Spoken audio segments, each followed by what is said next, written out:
Right, welcome to the Ordinary Meeting of Council for the 25th of June 2025. Nala Kadich Wajak Mort Kayan Karak Nijawalilat Buja, we're Jinang Wajak Kadajin, we're knitting Bula Yaya. We acknowledge the Wajak people as the traditional owners of the Greater Fremantle Walyalup area, and we recognise that their cultural and heritage beliefs are still important today. The meeting is being recorded and streamed live online. While all care is taken to maintain privacy, visitors in the public gallery and members of the public submitting a question may be captured in the recording. Attendance, apologies, leaves of absence. It seems that everyone is here. We have an application for a leave of absence from Councillor Moughlin from the 14th of July to the 21st of July inclusive.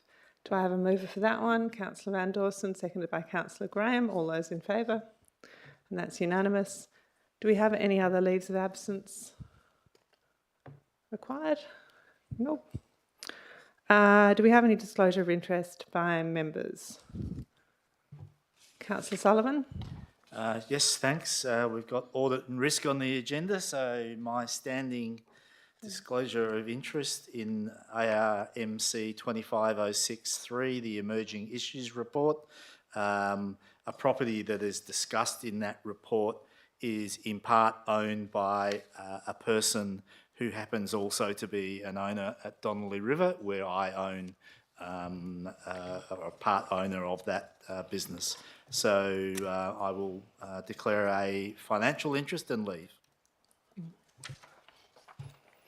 I also want to declare an interest in the same item, the Emerging Issues Report, due to a legal dispute that's underway, and I'll declare a financial interest and leave for that item as well. And if that item's discussed, the Deputy Mayor will take the chair. So I propose that we leave that item probably to the end of the meeting for general continuity. Any other disclosures of interest? Nope. Okay. Go back to our run sheet. Responses to previous public questions taken on notice are within the minutes from the 11th of June. And we have one person for public question time, which is Adele Price. So Adele, if you want to come up to the microphone, and you've got 3 minutes to address your question, and we will hopefully be able to answer it for you. Thank you. So I'd just like to say I'm not very well prepared. I only found out about this meeting at 11:30 this morning. I had been trying to contact the rates department for about 3 days for some clarification, and they didn't get back to me. So yeah, I've done the best I can. So I'm the owner of an Airbnb in Fremantle, a hosted Airbnb. I actually rent one of the rooms in my house. So it's not my main financial input into my household. It's actually just something I use to give me a bit of pin money and to help with the cost of living. So I received a letter a few days ago saying that my rates were going to go up. There was no clarification in the letter whether the rates increase would be upon a whole Airbnb, like if I'd bought an apartment or bought a house and Airbnb'd it, or if I just had a room doing it.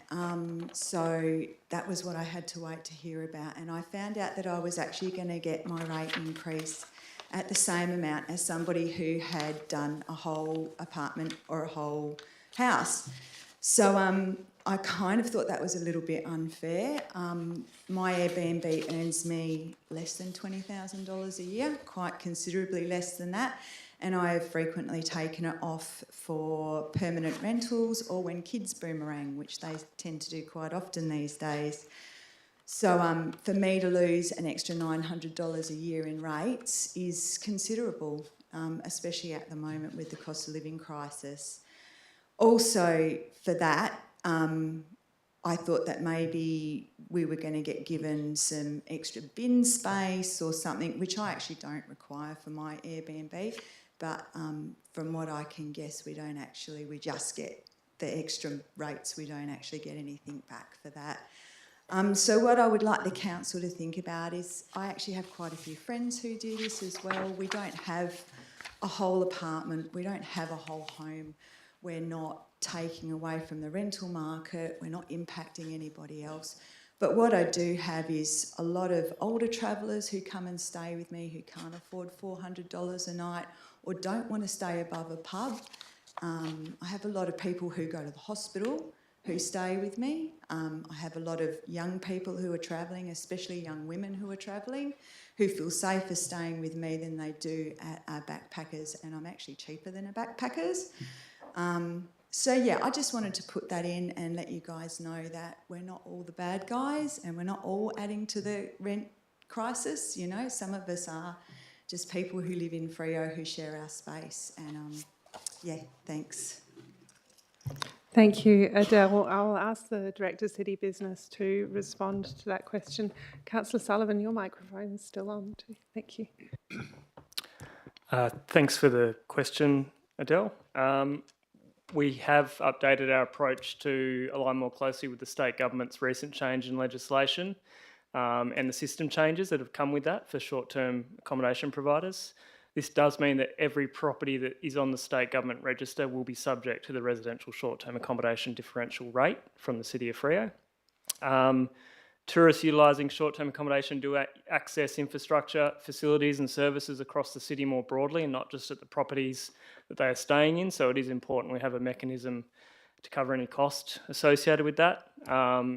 As per the letter we sent out to affected residents, which you received, you do still have the opportunity to opt out of the state register if you no longer wish to provide that room as short-term accommodation, in which case you would no longer be required to pay that differential rate. Given you've had some trouble getting in touch with the rates team, I'll make sure we reach out tomorrow and answer any further queries you have. Thank you. All right. I don't believe we have any petitions tonight. Not aware of any. Or deputations or presentations. So I'll ask that someone move that we confirm the minutes from the last meeting. Councillor Thompson, and seconded by Councillor Moughlin. All those in favour? And that's unanimous. Is there any elected member communication? Nope. So let's go to reports and recommendations from officers. Given that there is no public gallery, I'm just thinking we go through them in the order of the agenda unless anyone has a strong view to the contrary. Yep, all good.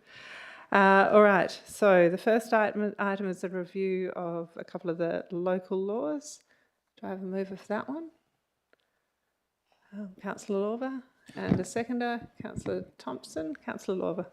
Oh yeah, just briefly, I'm going to support this here tonight, but I just wanted to relay a conversation I had earlier today, just out in the neighborhood, talking to people in Hilton, and one of the thoughts that that this resident shared with me was about the change to our parking at Leighton Beach and up in even South Beach, and how the 4-hour limit may be too prescriptive, and if the council could potentially consider only implementing a timed parking, let's say after 6 p.m. or after a certain time, if the goal is to really deter overnight campers. Because this resident actually does a lot of drifting. You know, they'll park at Leighton and then they'll go out on a kite board and drift down south, and that can often take 5 or 6 hours.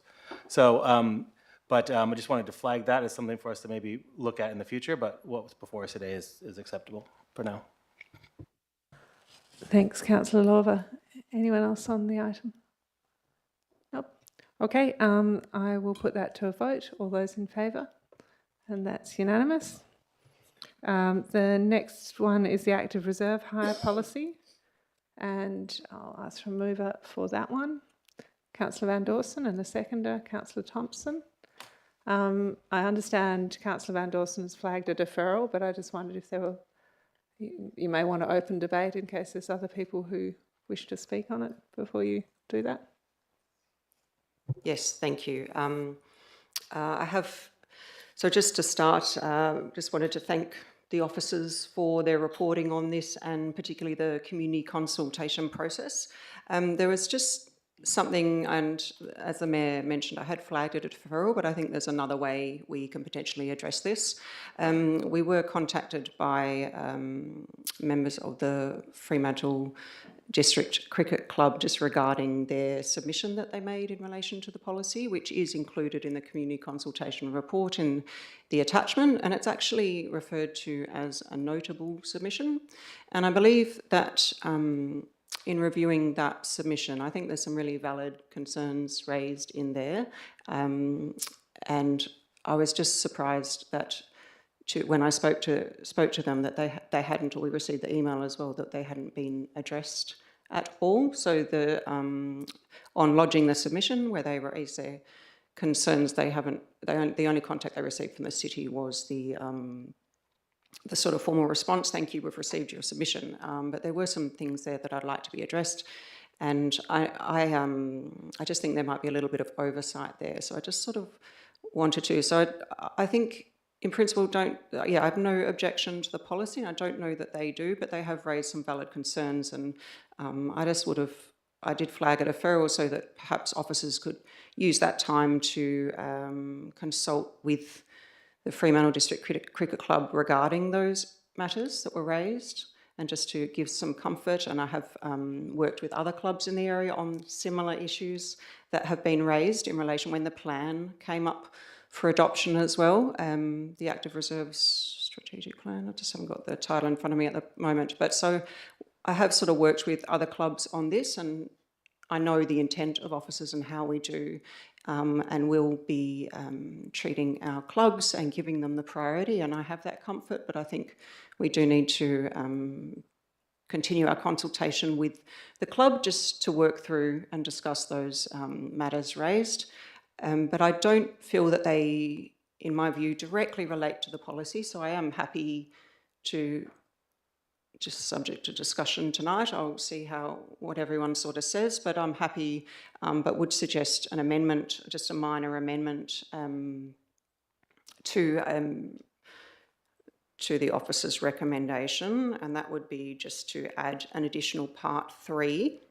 If I can, do I need to move that, or can I just sort of suggest it? Yeah, you'll need to move an amendment. You can either move that now or during the course of the debate. Yeah, I'll move it now so that everyone can consider it. So just so that this is addressed, I just wanted to add an additional part 3, and just to note that the city will continue to work with the FDCC to address concerns raised in their submission and in relation to third-party use of Stevens Reserve. Right, do you have a seconder for that one, Councillor Thompson? Yep. All right, do you want to speak more on the amendment, or should I go to other speakers? I just would prefer if it said concerns raised in their submission and in relation to third-party use of Stevens Reserve, if that's possible. That would be my preferred wording. Because there are just a couple of little things in the submission that is separate from the third party, or it's in addition to that, but thank you. All right, Councillor Kamada on the amendment? Yeah, thank you. Yeah, I would certainly support the amendment. I believe that the cricket club certainly needs some assurance that they will be looked after, particularly in terms of their maintenance. A turf cricket club certainly demands a much higher degree of maintenance of their facilities than a football or soccer club, or even a hard wicket cricket club would. Their outfields have to be pretty much pristine. It's a state level competition. Their turf wickets take weeks, and months even of preparation. So it's important that we liaise really closely with the club to ensure that they will not be jeopardised in any way under this arrangement. I support the arrangement overall, but yeah, certainly I support the amendment. Thank you. Thanks, Councillor Kamada. Councillor Graham? Thanks, Madam Mayor. Yeah, look, I'll support the amendment, but there's a few things that concern me in this whole process.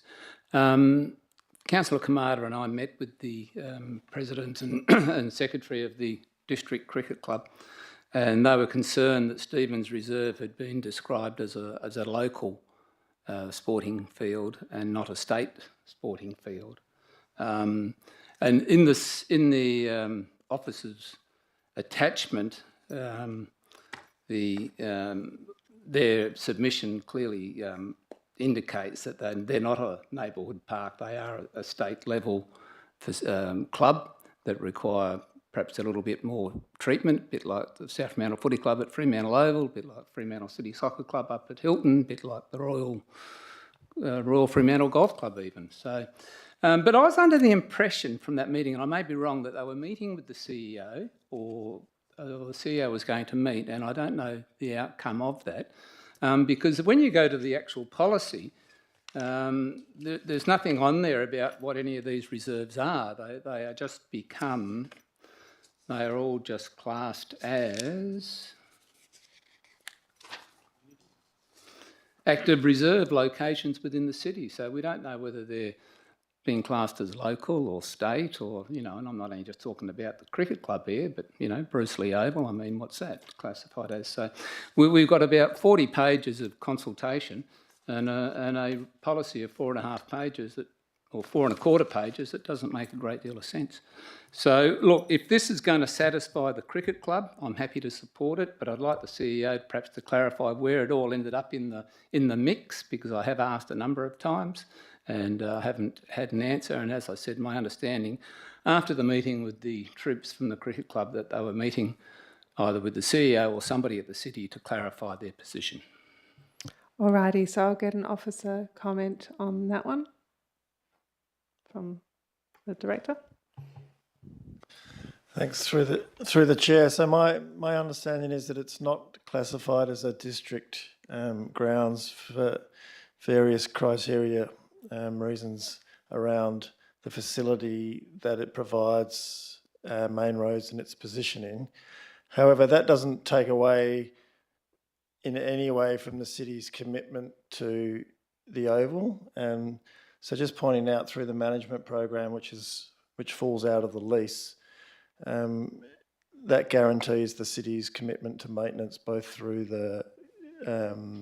the curator who works there and also the other grounds works that happen across the year.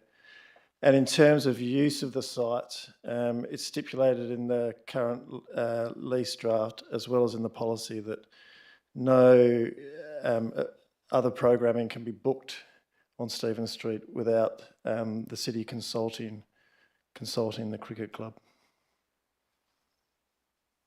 The CEO might add to that as well. Thank you, through the chair.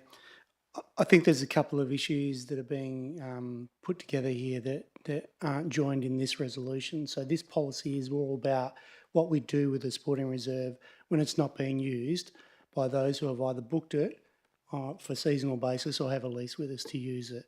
This is purely just a policy that says, as per a council request, that when it's not in use by the people using it, we have a policy and a booking system in place so other people can get access to it.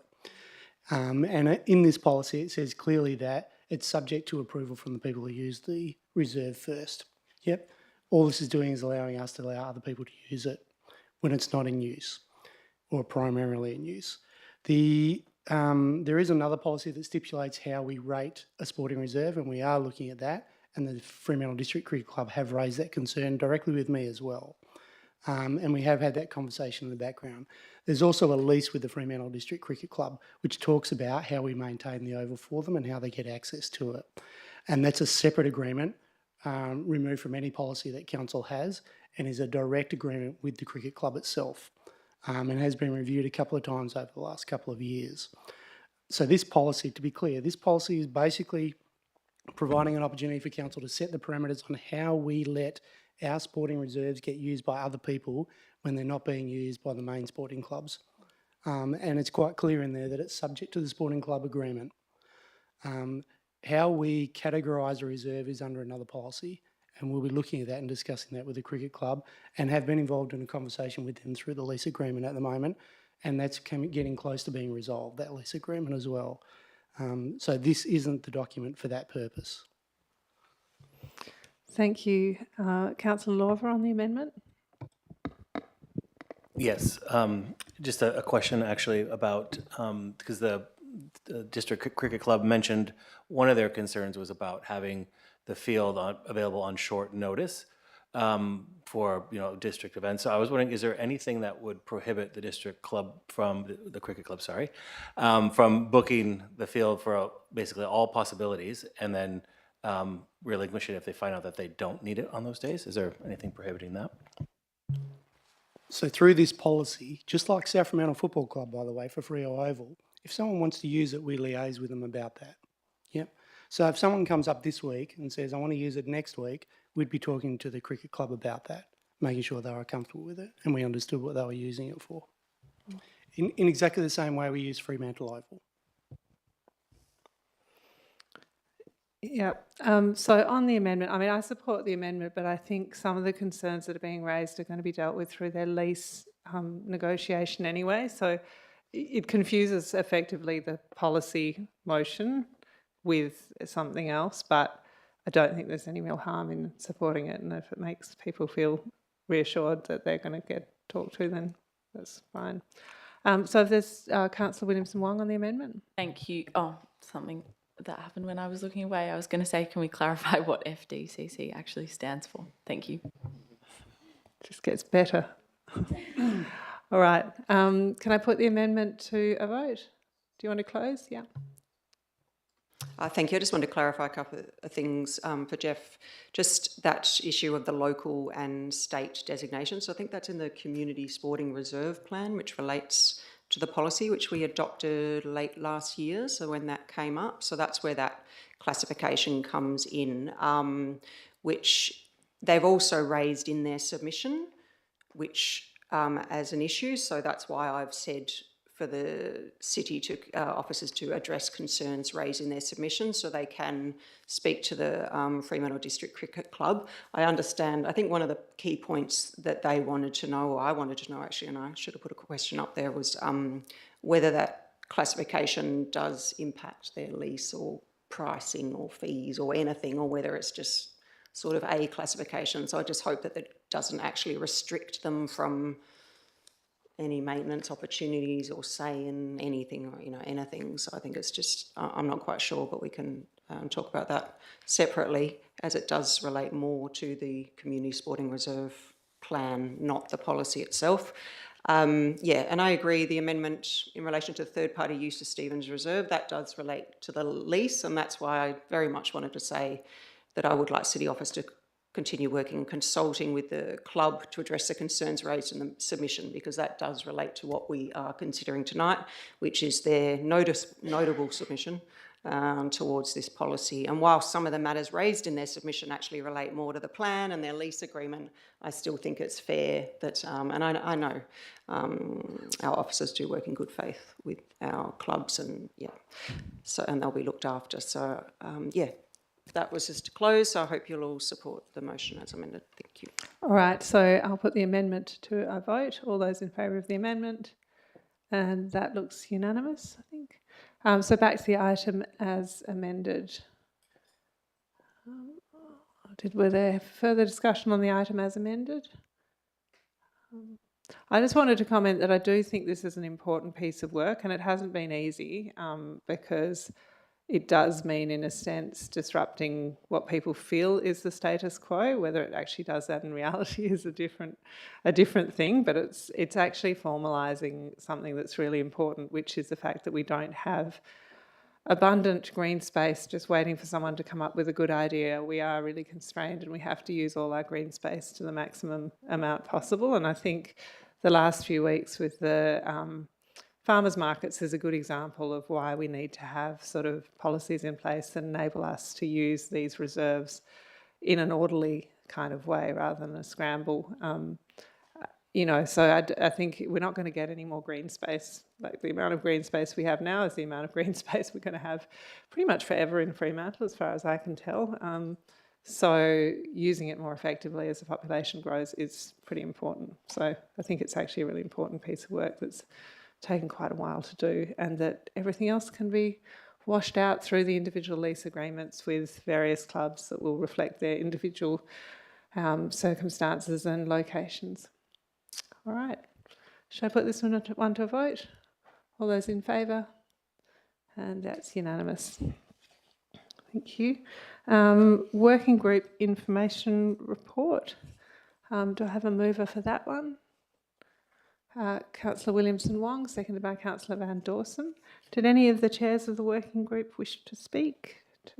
Yep, Councillor Williamson-Wong. Thank you. And I also am hoping we could do a minor amendment to the update from the Community Emissions Working Group.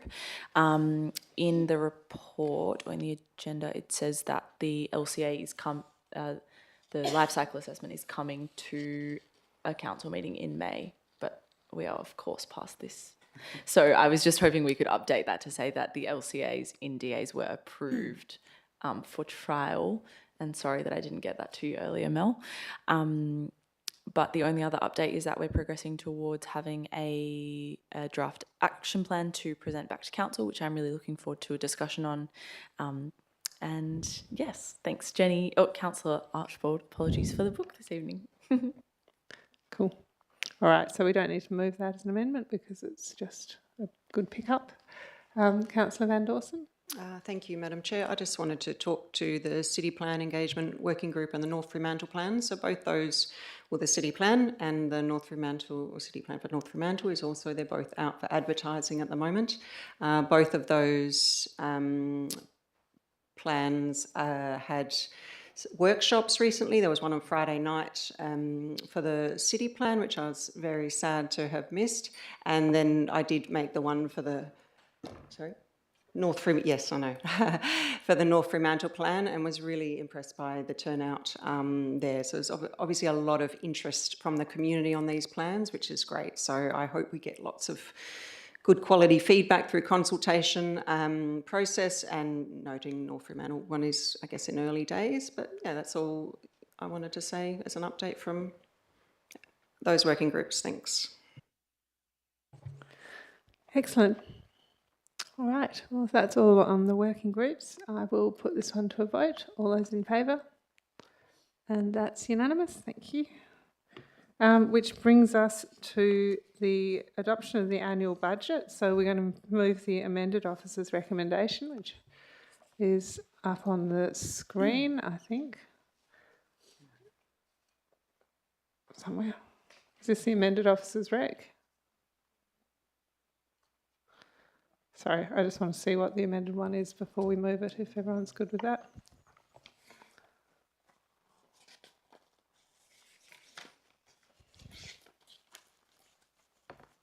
Cool.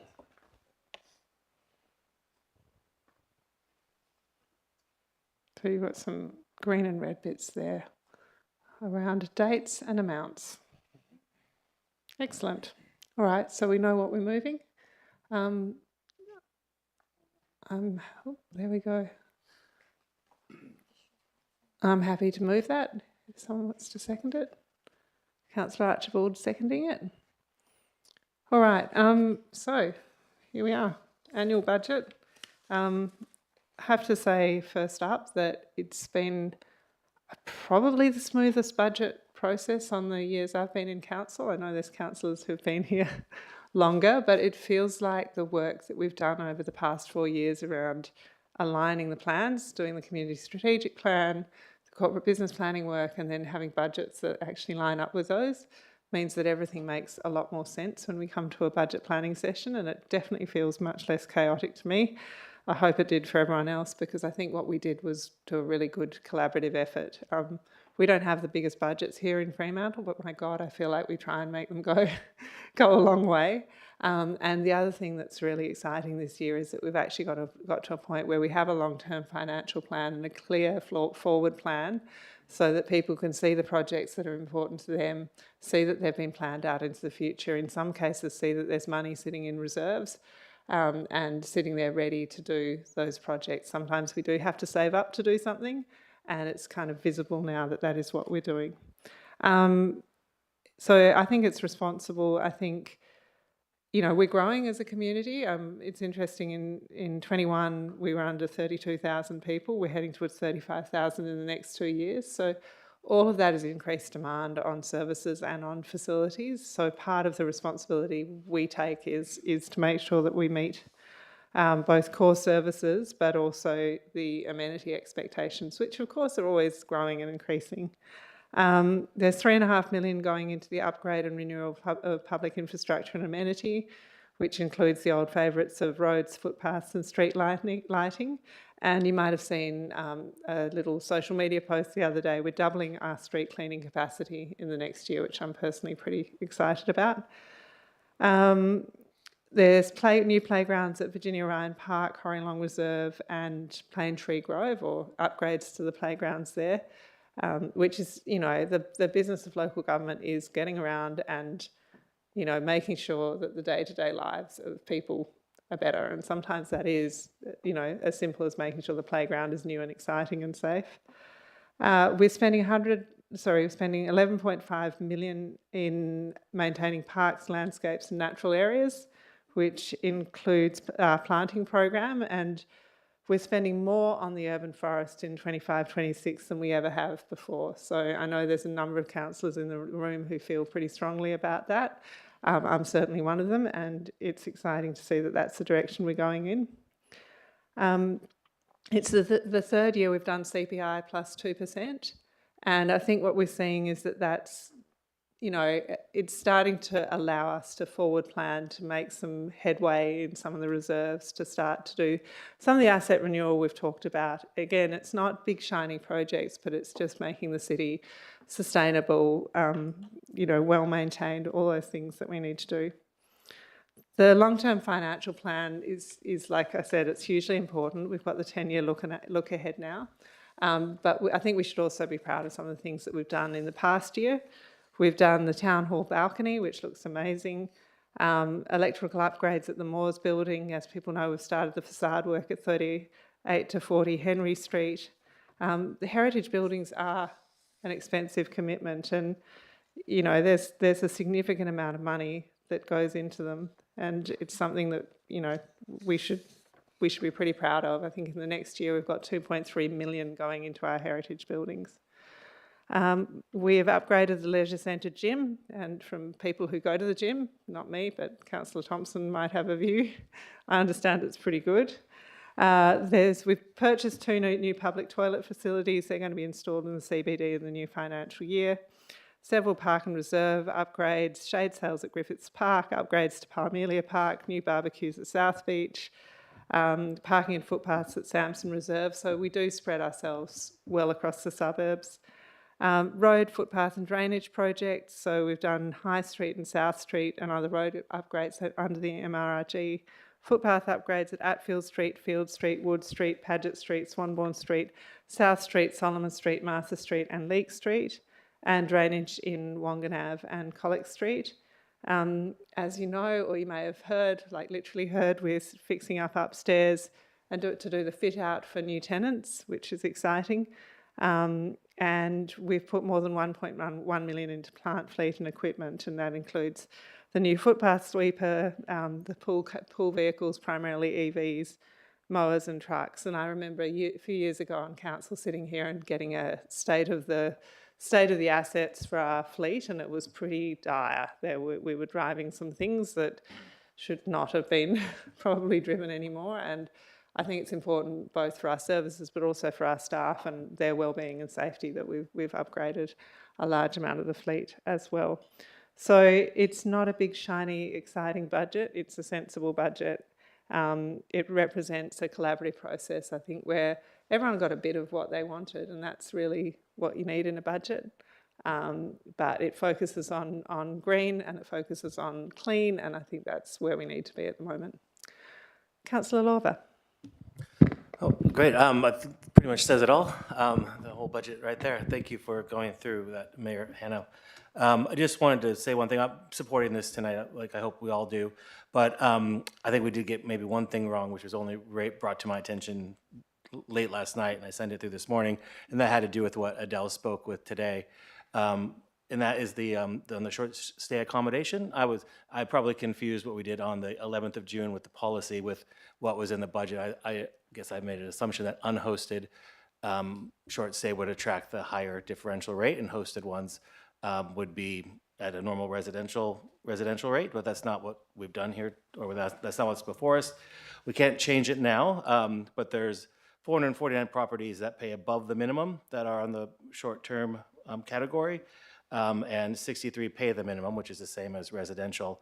But I just hope that in future years we could take a look at that and see if we can maybe nuance it, because the hosted Airbnbs are a bit different, I think, from the unhosted ones. So we'll support this, but I just wanted to flag that maybe we could have nuanced that one bit a little bit better, and hopefully we can do that in the future. Thank you. Yeah, well said. Councillor Sullivan? Thanks, Chair. I won't talk too much on the budget. I mean, I think we're talking about what we should call the budget, and it's certainly better than the big beautiful bill. So I think it's a good accomplishment, and I hope the community appreciate the hard work that's gone into it. I did want to just talk about the milestone that we're reaching with the underground power project, because I think this is the sort of decision that effectively locks us into the process in terms of our part of working with the community and raising the funds and putting it into trust to pay for the project when it finally comes about. So it is important that we actually make sure that we're ticking all the boxes in giving it its due consideration. I want to thank the staff in particular for adding in an extra commercial category. You'll see midway down the chart, there is a category now for micro shop house, and that has been a really important part of consideration for a number of people in South Fremantle. It had been raised as a serious concern.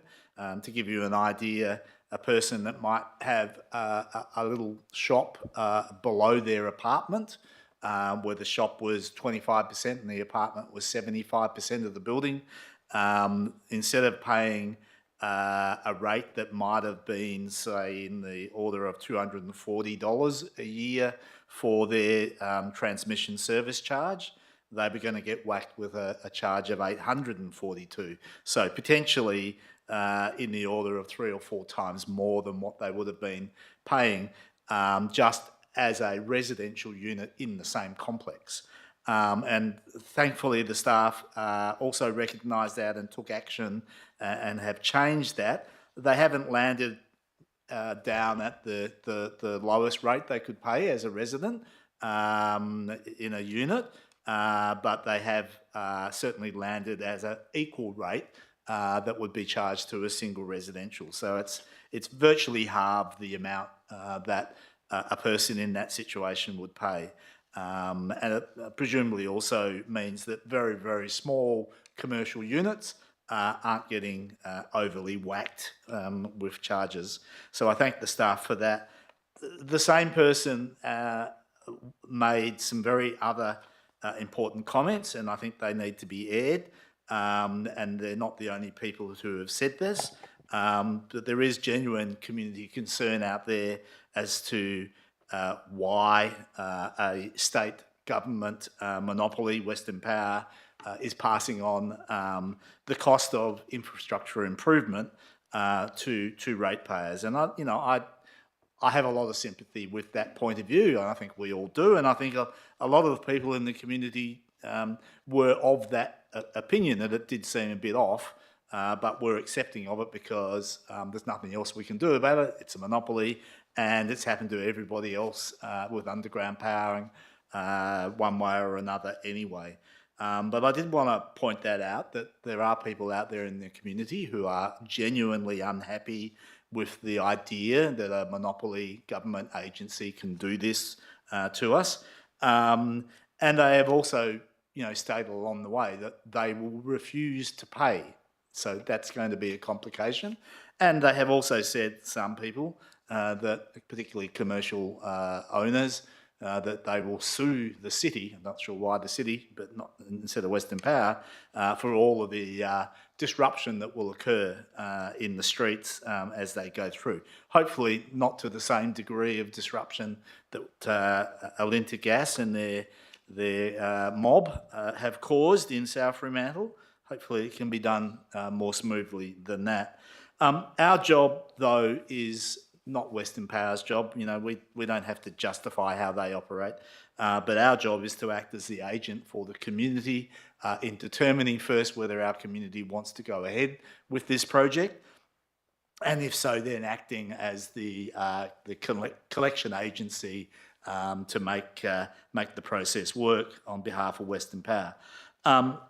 So there have been, as I said, there has been a level of community concern or pushback against this, but I do want to emphasise that of the processes that I've been involved with, the drop-in sessions that the city has run, had something like 130 people come to the door specifically asking about how much they would pay and how it all works.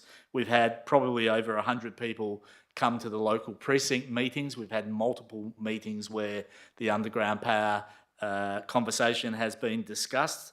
And I'm sure we've had a lot more people look at the extensive consultation and information packages that have been sent out to every resident ratepayer that's going to be affected.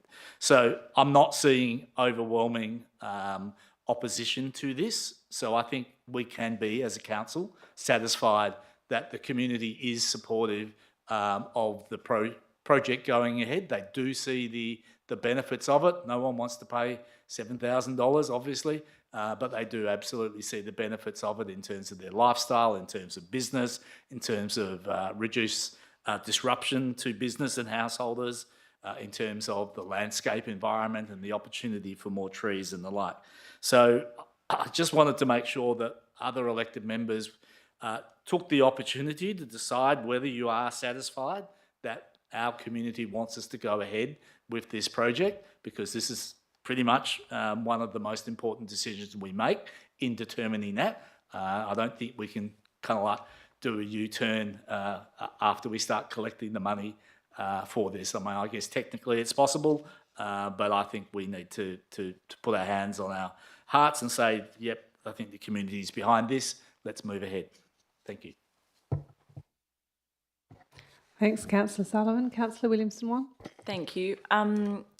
I want to also thank staff for their work on the underground power, but also Councillor Sullivan for his work in, I guess, helping us to get to a point where we have this new category of micro shop house, because it does create a more equitable spread of the fees that we are collecting, which has been the intention from the very beginning, but it did just take us a little bit of working to get there. So I really appreciate that from both staff and Councillor Sullivan, and echo his points really in that I think a year ago we weren't at the point where we could say that our community was fully behind us and with us on this project, but there's been a lot of work that's gone in that year to make sure that this is a project we're doing with our community, or the majority of our community's backing. Not to say that it won't be disruptive and we won't be still having conversations about it from here, but I think we're definitely at a point that has far more support than it has had previously. And I guess on the budget as a whole, you know, I personally don't know if any budget is ever going to be super shiny or exciting, or as our treasurer said, Rita Saviotti said, that the state budget was not sexy. I personally don't find these documents that interesting, but I get through them because they tell us important things about what we prioritise and where we are spending money. And I did just want to point out, I know Mayor Fitzharding has talked us through lots of the things in the budget, but my personal favourites are around what I know that our community cares and prioritises, specifically around the way that we care for people in our community who are less advantaged.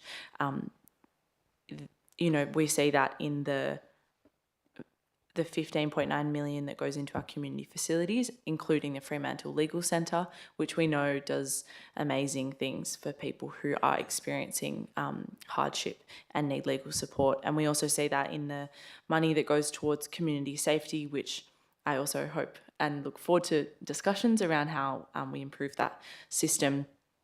And we also have a lot of money being spent in the delivery of arts, culture, festivals and environment, increased urban canopy. These things are what our community really care about, and it's great to see that reflected in this budget. Thank you to the staff for all the work on this, and looking forward to seeing all those trees in the ground. Right, councillors. If there's no further speakers, we can put the budget to a vote. I think I just do want to acknowledge South Ward Council, South Ward, we're not called South Ward anymore, but Coastal Ward councillors and staff, and the work on the TUP. I think it was really important that Councillor Sullivan highlighted that, and I appreciate that it's been quite a process, but I think, it's great that we're at this point, and it will, in 10 years' time, be a point we look back on and think that was a very good thing when we go down through the streets of South Fremantle. And Fremantle, by the way, who are also included large part in the top. All right, so let's put this to a vote. All those in favour? And that's unanimous. Excellent. Whew. And that comes to the long-term financial plan. Got a mover for that one. Councillor Archibald and a seconder. Councillor Moughlin. And on the long-term financial plan. Any speakers? Councillor Archibald. I think we should say something on this. I find this plan much more interesting than the annual budget, in fact. I mean, I think a huge amount of work has gone on by the staff and by the elected members in setting a plan for the city over the next 10 years, and really it's the next 4 years. It's probably the most tangible in terms of what we know we really are going to start working on.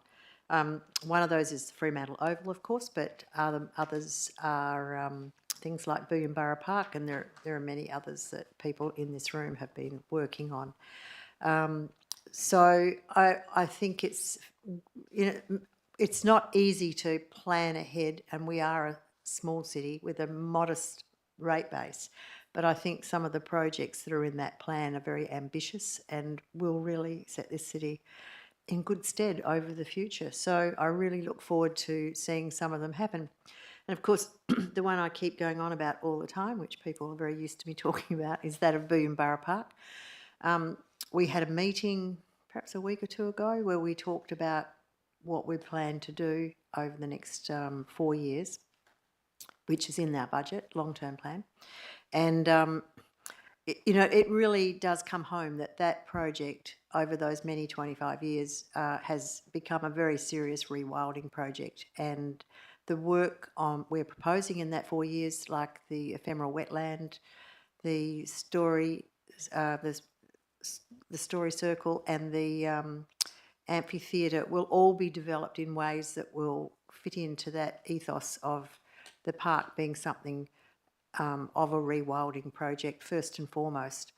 And it makes it different to many of the other parks that we have within the city. It's a park with a difference. So it's very exciting to see that work coming forward into the nearer future. The ephemeral wetland may in fact become a research project. I think the manager of parks is looking at making it something that can deliver even more than just the project itself. And there are some wetland ecologists living in White Gum Valley who are getting very excited about the opportunity that sits with that. So it's a fabulous outcome for that area, and it's a great way to approach what the city intends to do over that time. So I thank the staff and my colleagues for all of the work that we did on that particular area. And it was a really interesting process to work our way through. So thank you. Thanks, Councillor Archibald. Councillor Kamada. Yeah, thank you, Mayor Fitzhardinge. You take the opportunity just to add to what Councillor Archibald has outlined. In the time I've been on council, this has certainly been, I think over each year it's become a better and better process. It's made it really easy for elected members, and I think I congratulate the staff on how they've developed the structures that we now use to build the budget. I think it's fantastic that we're working on,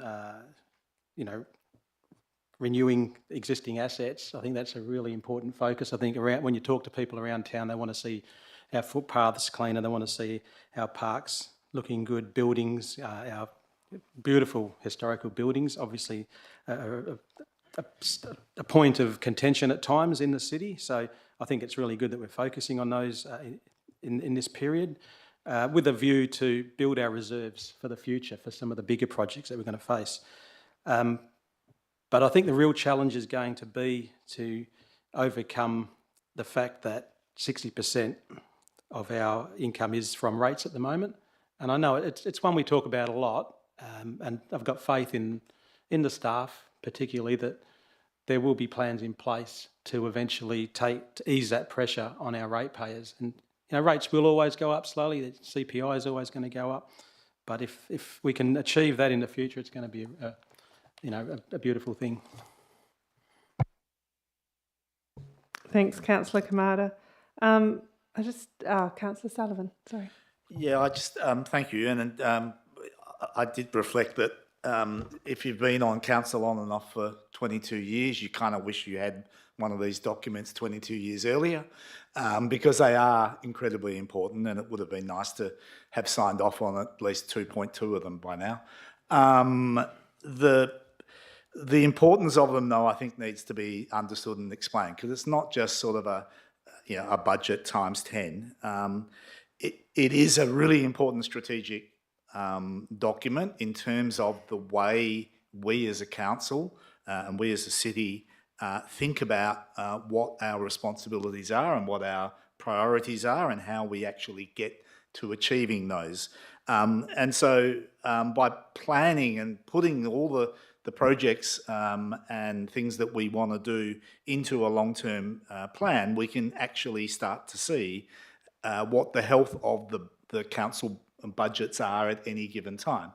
And it does demonstrate, and it has demonstrated, and the reason for our CPI plus 2% rates, for example, over the last 3 years, has been, I guess, stimulated by the long-term financial planning, because it identifies just how inadequate our rates had been to be able to do the things that the community was expecting of us. And so that was an important outcome. But of course, it goes a lot deeper than that. It goes to the point where it also requires us to be constantly looking at efficiencies in ways of actually being able to save money here, because we know we have all of these projects and all of these responsibilities to meet.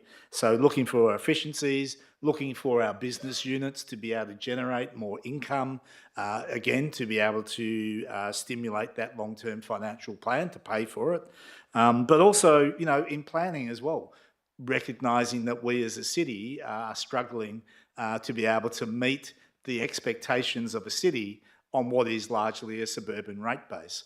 And so again, that emphasis on making sure that we consistently aim for increased infill, increased commercial activity and the like. So this is a really important document for both ourselves, but also for the community in terms of identifying and justifying how we go about things and why we are doing these things. So I do put it to the community, particularly with the knowledge that if you ask me a question about why we increase rates 2% above CPI, it's the long-term financial plan that I will ask you to read and then come back to me and see whether you think we've made the right decision.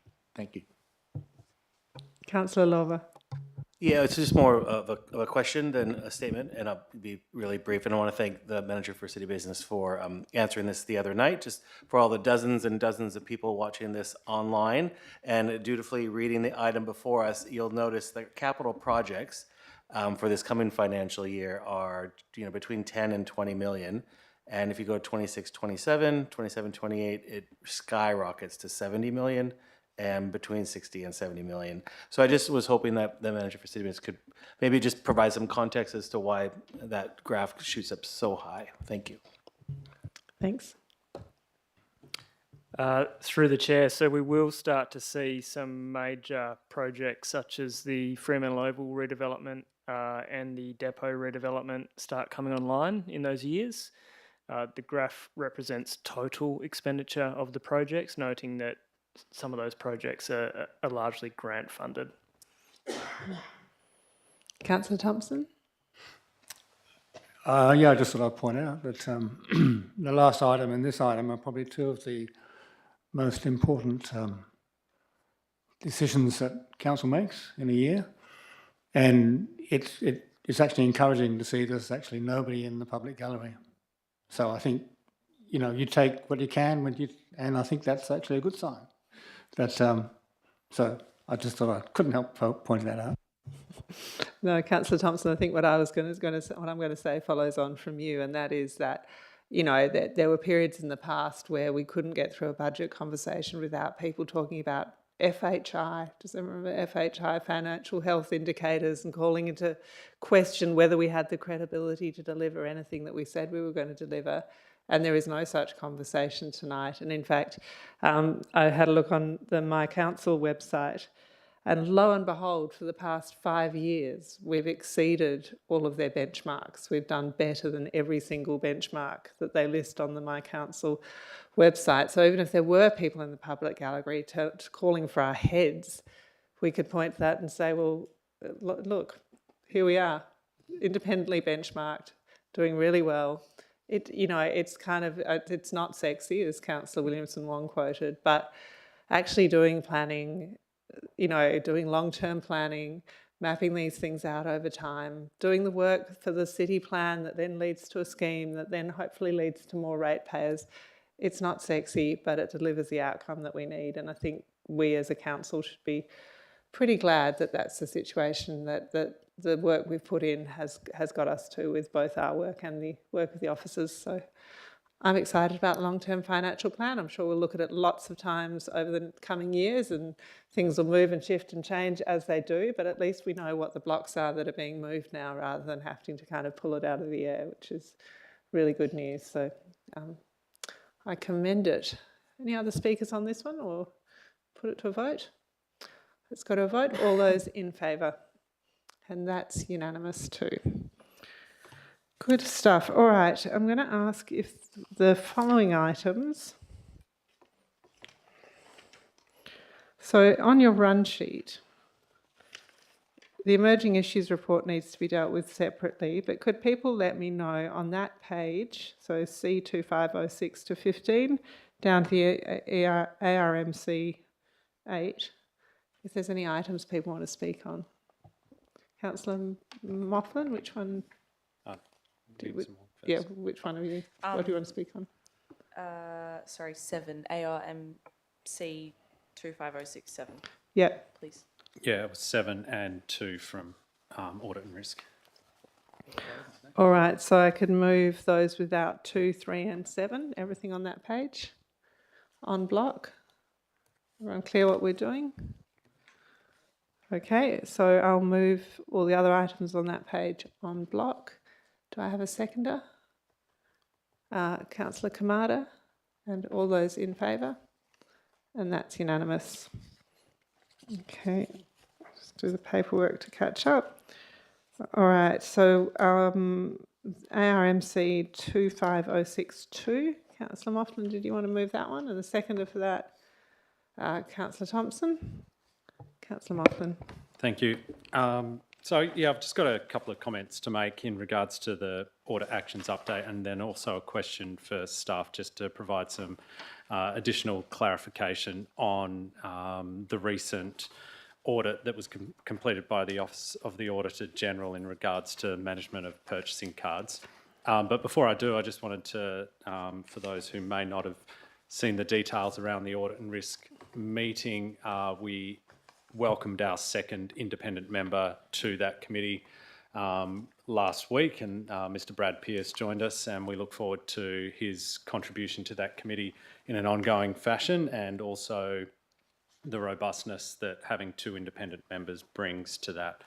Obviously, there'll be some changes to the Audit and Risk Committee in the coming months, or in the not too distant future, when government regs change, and actually the chairing of the meeting will have to shift to those independent members. So it'll be good to be able to get them up to speed and help them to take on that role that they will fulfil. As I said, I wanted to speak to the management of purchasing cards, and whilst we're on the topic of not sexy, this is not sexy, it's Audit and Risk, but interestingly, we had a really good conversation about the findings on this recent audit that was completed, and a few stats that most probably elected members should just keep in the back of their mind as to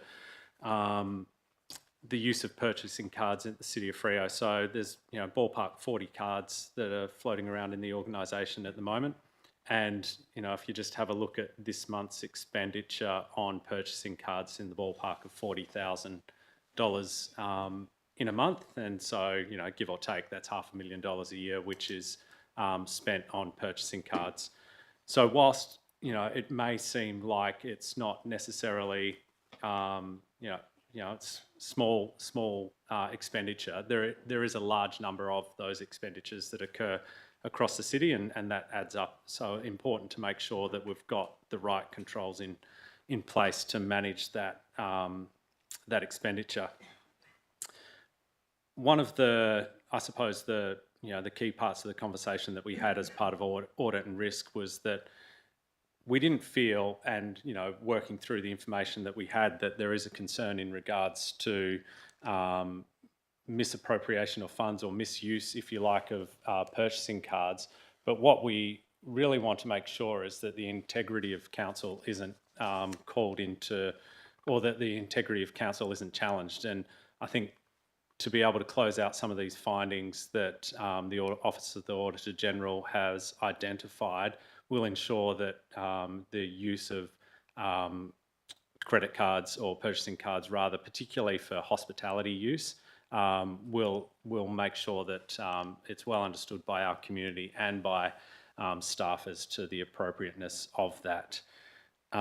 Just before I go to a question to staff, just wanted to point out, so each month we do get the report to council on the use of purchasing cards, and it was in item 17 that we all voted on block, and there was a moderate finding in regards to insufficient information being shared as part of those reports. And if we look back historically, there was some more information which was included in those reports, and one of the actions to close that out is to provide information such that there is clarity on what the full use of those cards or each item in there is being used for, and so council can understand that. So I look forward to seeing that.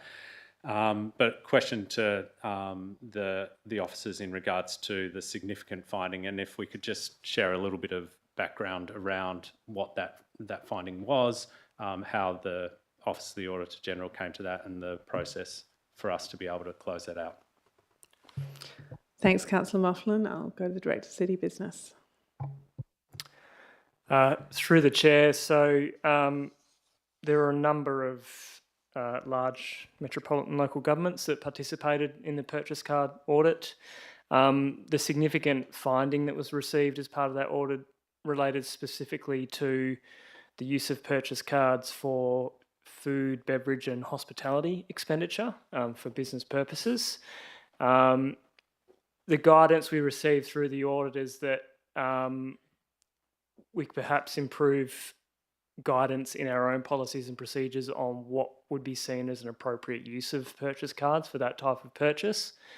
And I guess the action we're taking to address that pretty quickly is to incorporate that guidance into our purchasing policy, which will be coming to council for adoption shortly, and also in the associated administrative procedures and guidelines that are used by officers. Yeah, did you want to add? Look, just through the chair, thank you. Also at the Audit and Risk Committee, you might recall that we presented the fact that the city already has some administrative procedures on how to use credit cards. That wasn't recognised by the Auditor General as being appropriate guidelines, although they are in place and they do exist. So we'll be applying them to our purchasing policy basically now, just to satisfy the requirements of that significant finding. So to clarify, the issue is not the use of purchasing cards, it's the lack of a specific set of instructions or guidance for the use of those credit cards in that situation, which is easily remedied. Yeah. Cool. All right, anyone further on this item? Oh, okay, well, let's put it to a vote. All those in favour? And that's unanimous. We'll skip over 3 and leave that to the end. So the financial hardship policy, Councillor Williamson-Wong, did you want to move that? And a seconder, Councillor Moughlin. Councillor Williamson-Wong. Thank you. I will be brief. I just wanted to, I guess, acknowledge and thank staff. You will see in the report that the amendment to the hardship policy introduces family domestic violence as an eligibility criteria for receiving support as an eligibility criteria for the hardship policy. And I think, we've sat and discussed the importance and I guess the prevalence of family domestic violence in our community, and introducing policies like this are potentially kind of overlooked in the big agenda that we have, but very significant to achieving or taking action against family domestic violence. We know that often, family domestic violence includes financial abuse, and introducing this is a great step towards, I guess, action on it and gender equity, and it's great to see it come through to us. So thank you. Thank you. And Councillor Moughlin? Thank you. And yeah, I'll just echo those sentiments and thank staff for bringing us in line with contemporary hardship policies and addressing an important area of concern for our community. And I think this originally came out of a motion from Councillor Moughlin, if I'm correct. Yeah, I think it was. And a really important discussion I think we had at council about the increasing prevalence of family and domestic violence, which we see through the Community Legal Centre and through other community services. So I just want to acknowledge that it's all very well to talk about those things. Putting them into policy is the most important bit. So thanks, Councillor Moughlin, and everyone who supported that at that time. Councillor Thompson. Oh, I just note the recommendation 2. I actually don't recall seeing that before in any policy adoption, but I actually think it's a very good one to just make a standard in any policy adoption recommendation that we have. Excellent. Noted. Right, let's put that one to a vote then. All those in favour? That's unanimous. Okay. I think we're going to go to the noms now, and then we will go back to the Emerging Issues report when we've completed those. So, Councillor Lang, you're first up. Do we have a seconder for Councillor Lang's notice of motion? And is Councillor Lang's microphone working? Yep. Have Do I we got have a seconder? Councillor Williamson Wong's super keen, she dressed for it. Thank you. I mentioned the other night that this is just something I've wanted to implement at council for a while. Well, this is 2 things actually. I wanted to get this up and running, but the second thing I wanted to get at council was support from Jeff Graham on one of my noms one day. I think this one could be it. I won't count my chickens though. It's a bit of fun, but it's a bit serious. And the reason why it has come up is in the previous years when the Dockers have made a final campaign, some of my friends and other people have asked me, when are you painting the Cappuccino strip? What's going on around town? How are we going to celebrate this? In the usual very enthusiastic manner that Dockers fans have. And I also asked the CEO, around round 1 when we're when we're painting the Cappuccino strip. And in 2013, the town, when we first painted the Cappuccino strip, and as energy grew, so did the support around the town, and a lot of businesses got involved, a lot of shop fronts were purple, and there was streamers and balloons everywhere. The festivities, I thought, really showed that we were behind the team, and it's a low-cost economic driver to bring people to Fremantle. A couple of years back, when we were last in finals, it was, what are we going to do? When are we going to do it? And we painted the embankment here of the building. I think that was the only thing we did. I guess my message is that celebrations are a bit ad hoc, and there's definitely a community drive or want for something a bit more formalised. So the idea and the intent of this motion is to put a bit of structure around what we do when we do it, so we can broadcast that clearly to members of the community, to encourage them to join in at key stages of celebration, and hopefully we can move in stages towards a larger event if the football club does get through to the finals. We are the only town in Western Australia with an AFL club, and we should definitely support that. And if adopted, this will provide a low-cost, fun, economic development vehicle our whole town can support. So yeah, just a bit of fun. I feel like I should give the right to reply to Councillor Graham, but Councillor Williamson-Wong. Apologies. I am excited because it's always fun to have something fun in the agenda. And I guess I've also had similar conversations to Councillor Lang, although someone did once say to me, I think we should have a purple fountain. So I don't know where we would put such a purple fountain, but I guess this report will tell us if that is economically viable and smart. I guess for me, the other exciting thing, opportunity is what Councillor Lang was talking about in terms of Freo being our footy club. They've obviously moved out of town, or the men's team have moved out of town. And so, something like this would hopefully encourage them to have a bit more of a presence in our city, which I think would be exciting and also great to bring more people back into our city centre, which is always something that we're looking to do anyway. Councillor Graham, I hope you're going to offer to paint your cat purple. Sorry, I thought I pushed that. No, I thank Councillor Lang for bringing this item forward after a bit of discussion. But no, look, there is a serious side to this as well, apart from fun. And I'm a fun person, as you know. I'm not all that serious, but this will also have the effect of the Dockers will think, crikey, the bloody city of Fremantle's right behind us. We've got to perform better and perform for the people of Fremantle. I know they're trying their guts out every week, but, little things like this can help the morale of the side and the morale of the club and the morale of the supporters. And there's no better place to do it than in Fremantle. I remember 2013 vividly. I wasn't on council, but I mean, it was fantastic. Not saying that the Dockers are going to make the grand final, but it doesn't matter whether they make the grand final or just the first round. It's still something that we should celebrate, get behind, and have some fun. I mean, that blame, whatever they did out on that grass bank there was, I think there was only Councillor Sullivan, Councillor Lang and I that turned up, the whole of Fremantle. So anyway, I think we had a photo. Look, 100% behind this. Let's get behind it, support Councillor Lang and have a bit of fun. Councillor Kamada. Yeah, I also support this. I think it's a good thing. I think it could perhaps be layered in terms of week by week progress through finals if they're lucky enough, and to once that window's open and we're playing regular finals year after year, and eventually it'll culminate in that double-decker bus coming through Fremantle when we win the grand final. So I'm looking forward to that.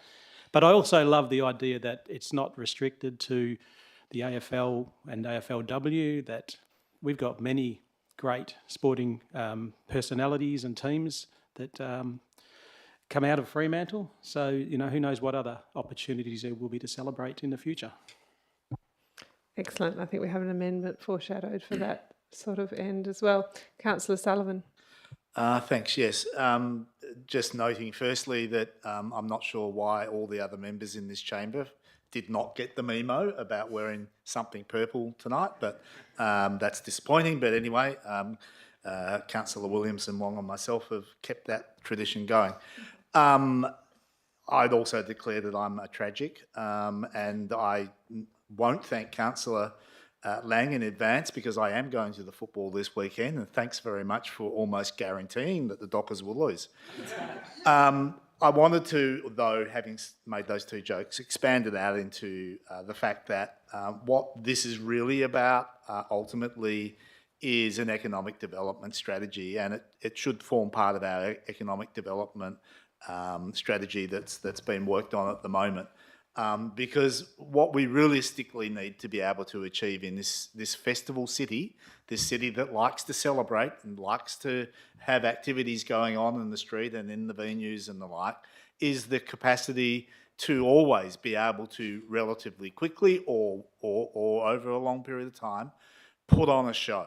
And we need, every time we think about what we're doing in our streetscape, what lights we're putting up, what type of technology can go into those light poles in advance, the wires that are down the Cappuccino strip that allow us to roll out multiple types of opportunities and dress up the town. All of those things are really important in the way in which we plan for our city in the long term. And what I hope that comes from this is a really clear strategy that that speaks to our engineering department and our cultural development department and our events department and our planners, our strategic planners, that brings it all together, the urban designers, brings it all together with a clear strategy for how to make sure that we can virtually flick a switch to celebrate whatever it is that we want to celebrate at that particular moment. So I did want to broaden it out because I think realistically, if it was only about the Dockers, I think some people in the community might have a little bit of a disparaging view about that, but that's not what it's about. It actually is broader than that. It's yes to celebrate the Dockers when they win a flag or a cup or lotto or something, but yeah, it's about all those other things as well. Thanks, Councillor Sullivan. Councillor Lorber?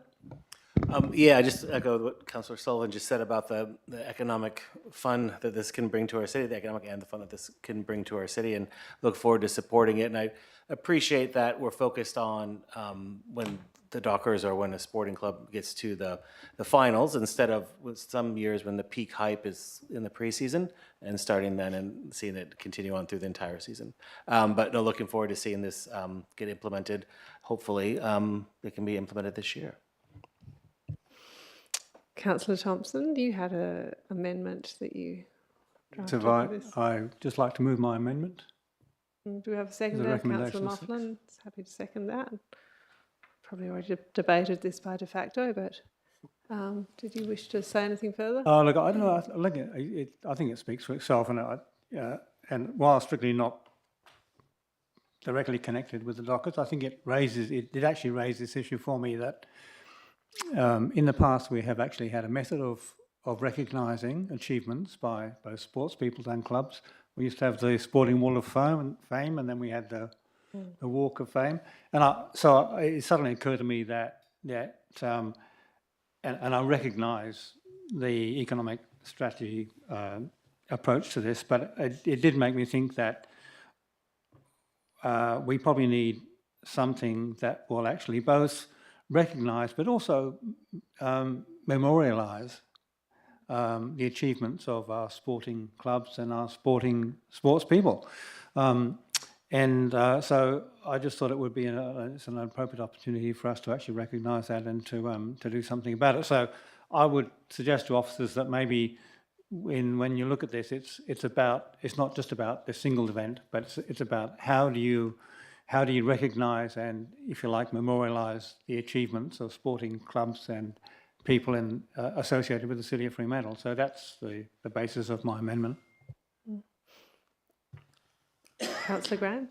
Oh, look, yeah, thanks, Madam Mayor and Councillor Thompson. Look, this just briefly brings to the point of an achievement by a golfer that is at the Royal Fremantle Golf Club, Minjee Lee, who actually won the US PGA tournament this week and has brought her number of majors to 3, which is equal to the Australian record, and puts her up in the real high echelon of golfing prowess in Australia and the world. So this is actually, the Royal Fremantle Golf Club is actually in Central Ward, people that aren't aware of that. So it is part of Fremantle, so therefore we can claim her, even though I think she went to school out in Rossmoyne. But anyway, this is the sort of thing that Rossmoyne, I suppose, could be Greater Fremantle. But look, this thing does, not saying that we have to do anything for Minjee Lee or anything at the moment, but it's just an acknowledgement of these sporting people that do make significant achievements on the world stage, and you don't get anything bigger than what she's done. It does make me recall being in Madeira and the giant statue they have of, what's his name? Cristiano Ronaldo. Which has one part of its anatomy shinier than all the rest because people believe it's good luck to touch Cristiano Ronaldo, which was a little disturbing, but it is in a bit of a dead zone actually in the waterfront, and I imagine it does increase visitation to that area. I'm not sure we need any giant statues, but it's an interesting thing to consider in the economic development strategy is what will people go and see or have a photograph with in your town. Alrighty. On the amendment, can we put that to a vote? All those in favour? back to the item as amended. I'm petrified that the Dockers will now lose all their games for the remainder of the season, as they did the last time we bought any purple paint, but I shall trust that that is superstition, not logic, and that they're doing very, very well. So fingers crossed. Councillor Lang, fingers crossed. Did you wish to close? Yeah, I will. Look, the disclaimer on that is that I've been thinking about doing this for a few years. It's not about this season, and this is an activity that can go forward for other future years. So we just remove that jinx. Certainly, bringing more structure to this this concept, I think, gives a clear message to our community, which will give us more bang for buck. We will get a bigger celebration across the city, which brings the fun element into this, and will give us that bigger economic development drive that we want. So, wanted to thank the staff for helping to collaborate on this item. And thanks for all the comments everyone's made. I think Councillor Jeff Graham, yeah, if it looks like we might go deep into finals, we should celebrate regardless. So I like that one. So thanks for your assistance, and Jeff, thank you for your support, mate. All right, I'm going to put that one to a vote. All those in favour? Watch Councillor Graham. And that's unanimous. All right. Good job. All right, so that brings us to Councillor Lorber. Yep. Do we have a seconder for Councillor Lorber's motion? Councillor Williamson-Wong. Councillor Lorber. Great. This has, been a product of almost 2 weeks' worth of going back and forth with other elected members in the community, and I think we've landed in a really good spot. But I did talk to him about maybe having a minor amendment ready, and I was wondering if, before we kind of get into the item itself, we can just pop the minor amendment up there so we can see what it is, because I just wanted to make, super clear that, working groups do have external members, and they're able to call external members in and consult with the community in a variety of ways, including, through roundtable discussions or one-on-one site visits or whatever the working group sees fit. We've had several items come before us, and I'm sorry, just seeing this page. Yep, variety of means convening. Yeah, perfect. That minor amendment can be included. Did this come through now? Right now, yeah. Okay, right. Yeah. Yep, sure. Great, wonderful. All right, so we'll just add that as a dot point or as a note. And we all know we've been dealing with noise issues and residents and venues that all want to operate and live harmoniously in our CBD, and there's lots of different barriers that are causing some issues, complaints and whatnot. And what really came to my mind is that we need to first get a handle on kind of where those barriers are and what can be done. Are things needed to be advocated for at the state government level or the federal government level? Do we need to push for other, agencies like the liquor licensing or other things, push for reforms in that area so that way they can all be speaking together? Do we need to work on our planning scheme, ensuring that any new residential builds have sound attenuation, or is it simple as where the sound from live music venues might be measured? There's a lot of different possibilities there. And what I would really thought that we could do is just pull together the smartest people that we can find that are, either developers, residents, venue operators, artists, and bring an initial report back to this council before September, so we can decide what direction we want to take this in. Do we want to do a bunch of work around the planning scheme and advocacy? Do we see more value in pushing for reforms around how different agencies work together? And then after that initial report is brought back, then the staff could dive into the work, and the working group can dive into the work, is to figure out what are the specific recommendations and or actions that should be done. And then most likely it'll be a new council that will receive those recommendations, but at least they'll be in a lot of detail at that point, and then we can hopefully achieve the goals of, 1, increasing our residential density, and 2, keeping cultural music at part of our beating heart here in Fremantle. So that's just the gist of it. I think we're all kind of across it. We've all seen this evolve over the past couple weeks. So I'll leave it open for debate. Thanks. Councillor Williamson-Wong. Thank you. Just quickly on that minor amendment, can we make sure that it's not in the dot point? That might just be for formatting so that it's on the screen. That's cool. I am very supportive of this norm. I think we've seen over the last couple of months that the balancing of live music and the rest of our city, and especially residential areas, is, I guess, threatened. And Fremantle is a city that is very proud and has always been very proud of its live music, and we definitely don't want to be at a point where live music venues aren't able to operate because of concerns from other land uses, and that's not to say that those land uses can't be prioritised. So I thank Councillor Lorver for bringing this forward. And I'm glad that the note has been included. I did have a question to ask around whether or not a working group would prohibit, roundtable discussions being brought in. And I guess for me, this feels like a very significant issue. And so while I am very supportive of having it kind of looked at in a very timely manner so that we can get on with it, and I thank staff for already having started some of that work and acknowledge that, I do think that there is merit in being able to bring it together in one cohesive report that really identifies for our community and the stakeholders who will be and kind of already are coming to us saying, what are you doing about this?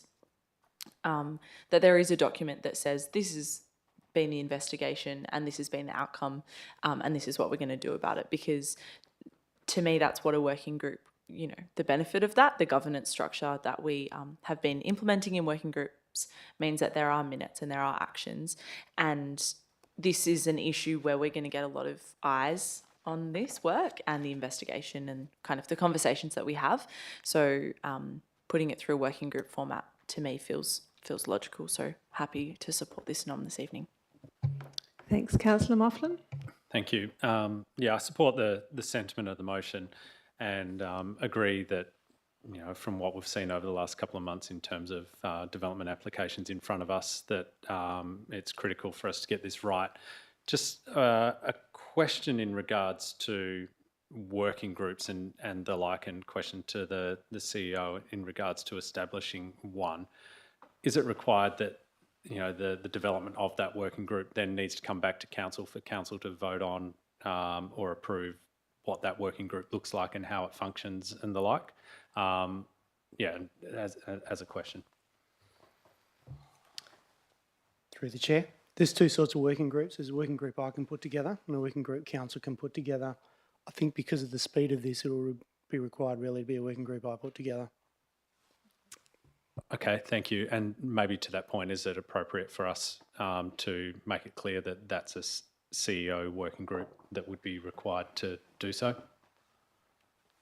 Yeah, through the chair, yeah. If you wanted to do that, absolutely.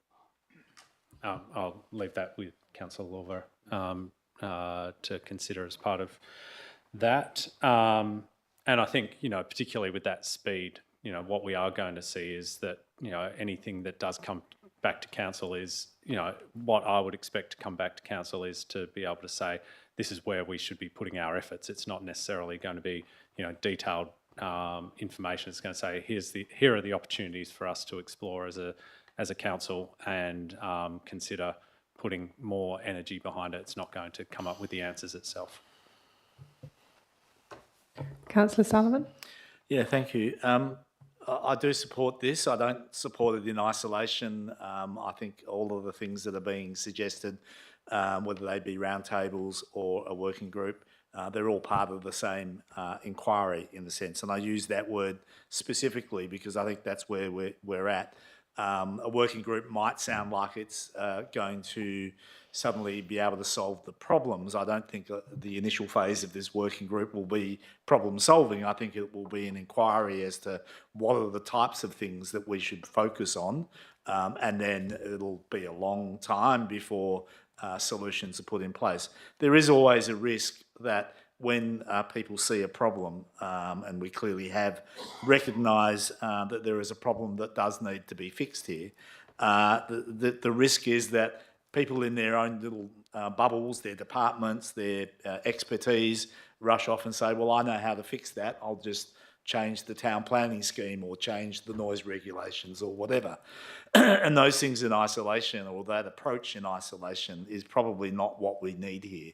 And that's why I feel very strongly that what is needed is an inquiry that looks at all of the different inputs and all of the different perspectives of those inputs from people who are have an integral day-to-day role to play in the current legislations that cover these areas. So I don't think it's going to be easy. I think we're going to be asking people to step out of their normal comfort zones in their jurisdictions and actually start talking about, well, you know, the reason I do this is because that piece of legislation is not one that I'm got any familiarity with.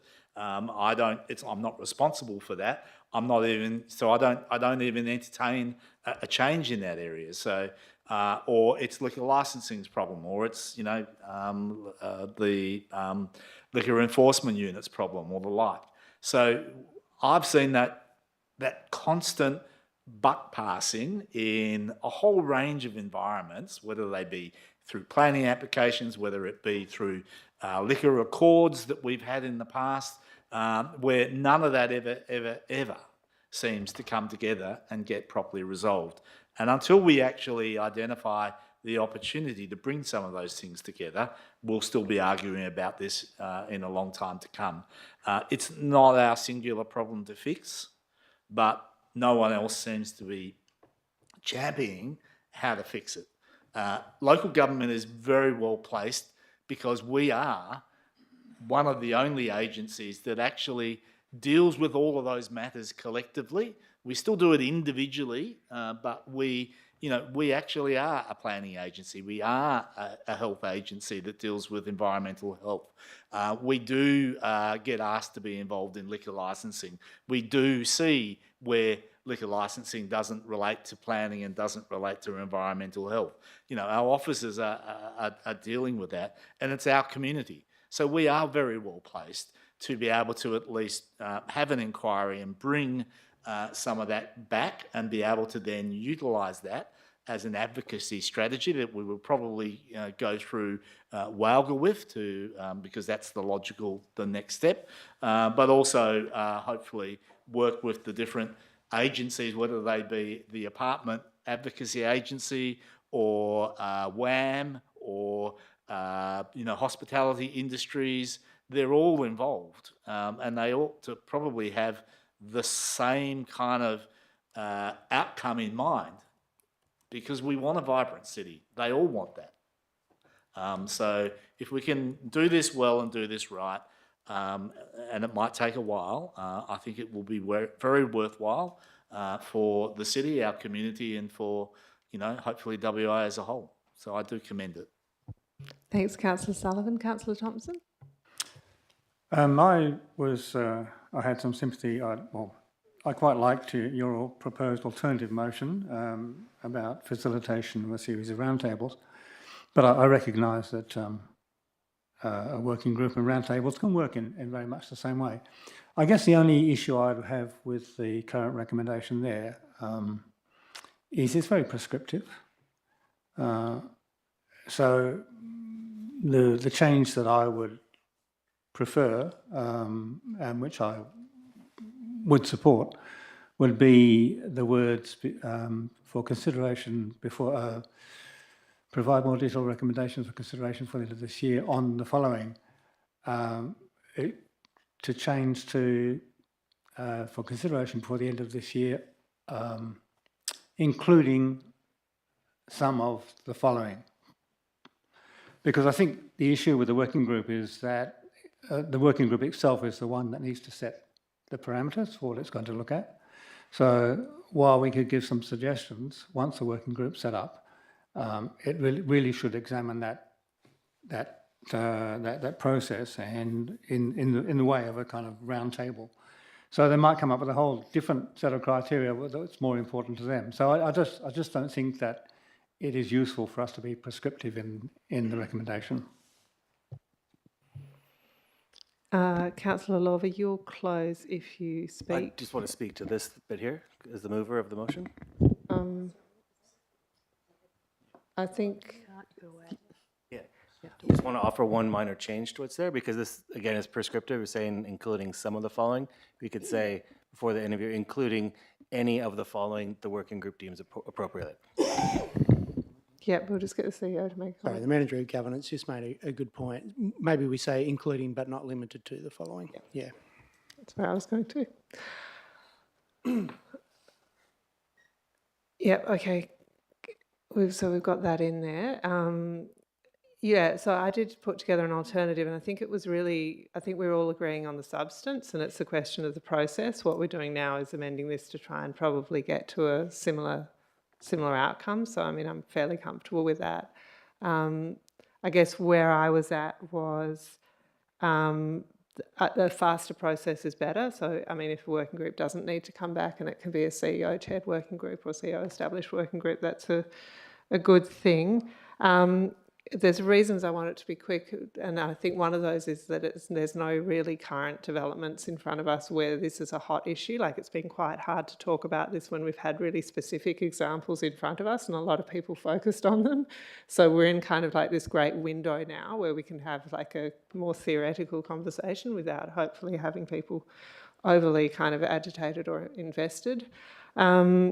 I do think it should start with as open a premise as possible. I don't think we should be saying, do you want this or this? I think it should be, what ideas do you have? So I prefer it saying including but not limited to, so it's less prescriptive.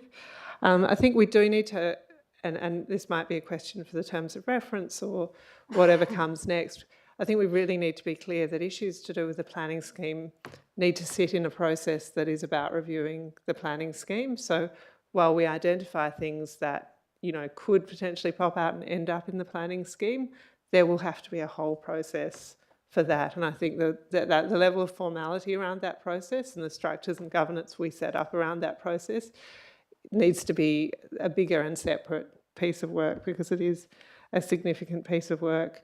I also know that we're getting to the point with the economic development strategy where we're getting towards the end of that process, and I think the sooner that we can have input into the economic development strategy, I think we've sat in a couple of working group meetings and gone, hang on, but the thing we're talking about here ties in with that thing we were talking about in the other working group, and we really have to work not to end up with a bunch of plans coming out of working groups that don't talk to each other.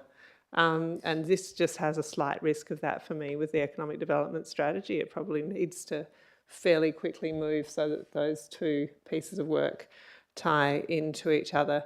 So yeah, that was my thinking around the alternative. It feels like we have got much closer to that through amending this one, and as I said, I think we all agree on the substance, which is good.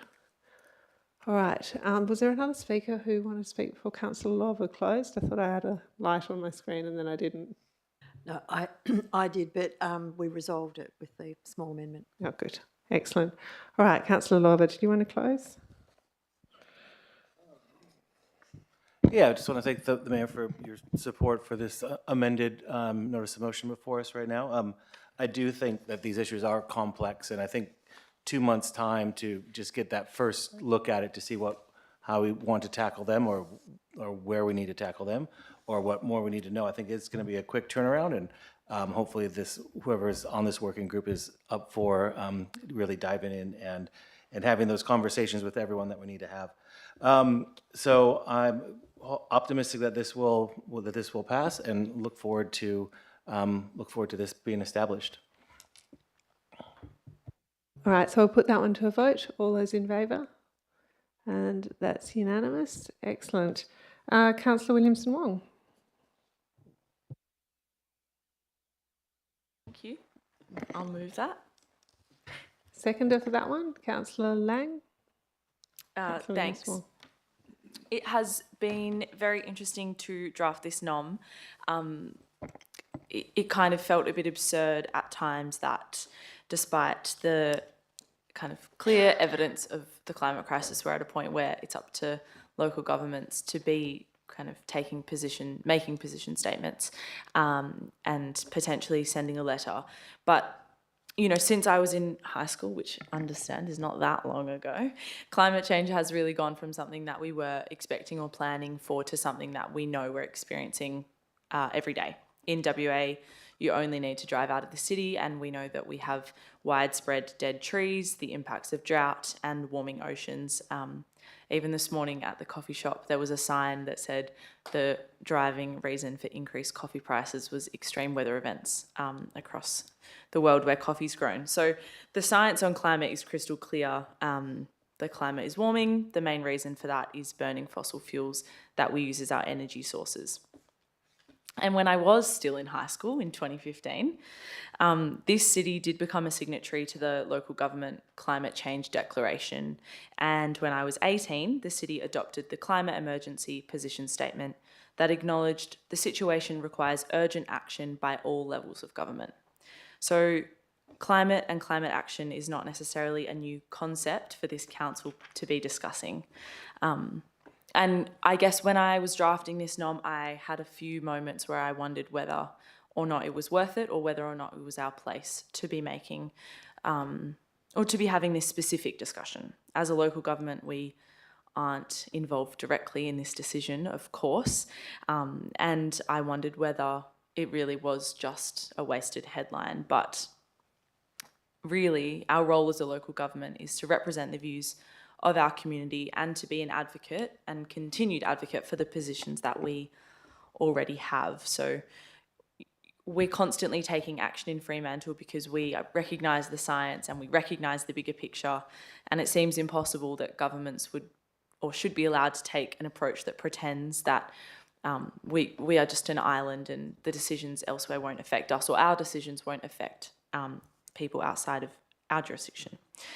So I did really appreciate the conversations we had on Monday, and you will see extensive amendment in the agenda and on our screens, which really, I hope, clarifies the separation between the North West Shelf approval and the Browse Basin. And I thought I would just quickly go through each point because it is a confusing project and I have had my head in it and around it for, I appreciate, longer than many other people would have. It's interesting to think about how we acknowledge the Fremantle community's continued advocacy. I've already pointed to the positions that the city has taken, but being involved in climate, or Fremantle being a place of climate action, is really the reason that I am sitting here today. I grew up in and amongst climate advocacy. We have all sorts of movements have started in Fremantle, Plastic Free July. We have climate organising groups. Most climate organising groups in WA will either have bases in Fremantle or bases in Fremantle and somewhere else. So Frack Free Kimberley, CCWA, AYCC, DBH, and we are also obviously home to many climate experts, including Bill Hare, Peter Newman, and former Mayor Brad Pettit. So it is something that I think is kind of fundamental to Fremantle's character. And the idea of writing a letter, and I guess the idea that local government would be involved in a conversation like this, to me comes back to the idea that climate emissions have impacts across jurisdictions. That emissions from a project aren't necessarily confined to the electorates or wards of people who made that decision. And we already pay for climate impacts in the amount of money we spend on coastal erosion. We recognise the urgency and we make decisions to aid climate action. We talk about increasing tree canopy, options to reduce our corporate emissions, the ways we can support our community to reduce theirs, and yet the state and federal governments continue to make choices that undermine our good faith discussions and decisions, and also all the money that we spend on that and are forced to spend money on, in a way. So the North West Shelf and Browse Basin form part of the Burrup Hub, which you may have heard of up near Karratha. The North West Shelf, so point 2B, refers to the recent approval to extend the life of the processing plant. So that processing plant is what it says in the name. It's not necessarily to get gas out of anywhere, but just to process the gas on site. But it will lead to an additional 4 billion tonnes of climate emissions, which is it will create double the emissions what it has since 1980 until 2070. And there are many studies that are showing that those emissions are deteriorating the value of the world's oldest rock art up at Murujuga, which are the oldest drawings of faces in the world, 60,000 years old. And so separate to Northwest Shelf, then you have Browse Basin. Browse Basin sits underneath what's called Scott's Reef, and it's potentially the most ecologically significant and also vulnerable reefs that we have in Australia. It's home to pygmy whales, dusky sea snakes, and a special genetically unique type of turtle who lay their eggs on the sandbar.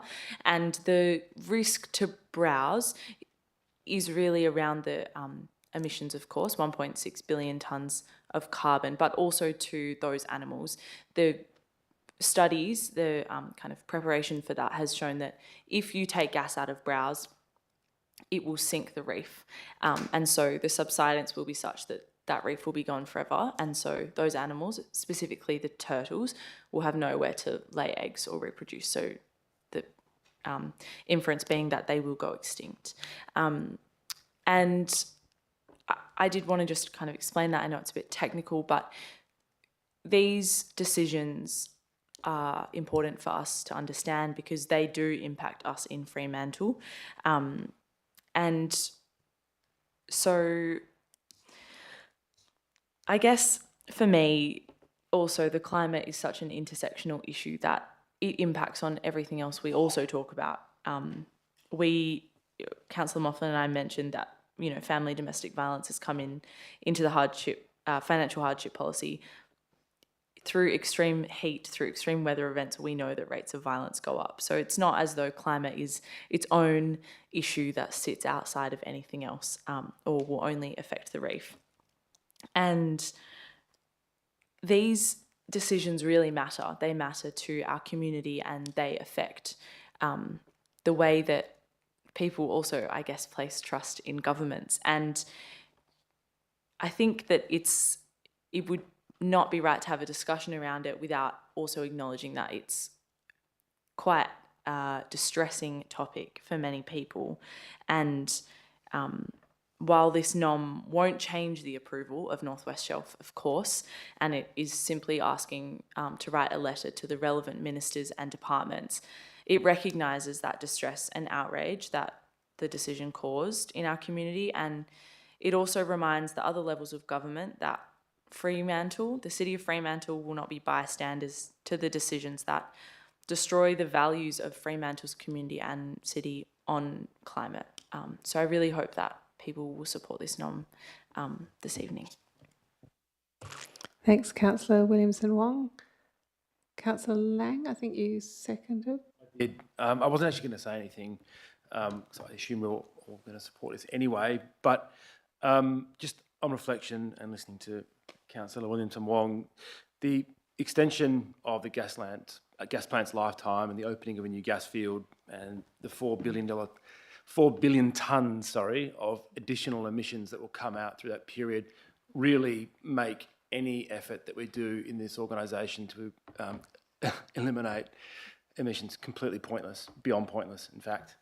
So that made me think as well is, while we can contribute to lowering emissions and encourage our community to lowering emissions, I think the most important thing we can do is use our voice, our collective voice as a council and the next layer of government to share our community concerns. So thank you, Councillor Williamson-Wong, for drafting this. And I think that's the most important thing for us to do here is to move our message from our community to the next levels of government, let them know what our community is thinking about these decisions. Councillor Lorber. Yeah, thank you. I just wanted to thank Councillor Williamson-Wong for putting this together and for really clearly articulating a lot of really good points. One of the things that personally that I'm concerned about with these things is there aren't even a lot of jobs in this. So it's not even like government saying, hey, we're going to have thousands and thousands of jobs. Not that that's an appropriate trade-off, but there's not, there isn't there on that front. But specifically, the inclusion of the state government people in this notice of motion, I think fits absolutely well with our current policy statement as a city when local government is calling for strong climate action, leadership, and coordination at all levels of government. So I think it's entirely appropriate that we are calling for that at all levels of government. And also the climate emergency position that neither Councilmember Williamson Wong or myself voted for, but I think wholeheartedly support calling to rapidly decrease and draw down greenhouse gas emissions. So given our position as a city, I think this is entirely appropriate that we use what platform we have to let the people know that are making these decisions that there are a ton of people in our community who want to see different direction from the state and federal government. And if we've got to lead from the ground up, then that's what we'll do. So I appreciate you for putting this together, and hopefully we get a reply or multiple replies. Councillor Archibald. Thank you. I thought I'd just add a little bit of history to some of this perspective, given that Councillor Williamson Wong is referring to her more recent experiences while still being at high school and various things.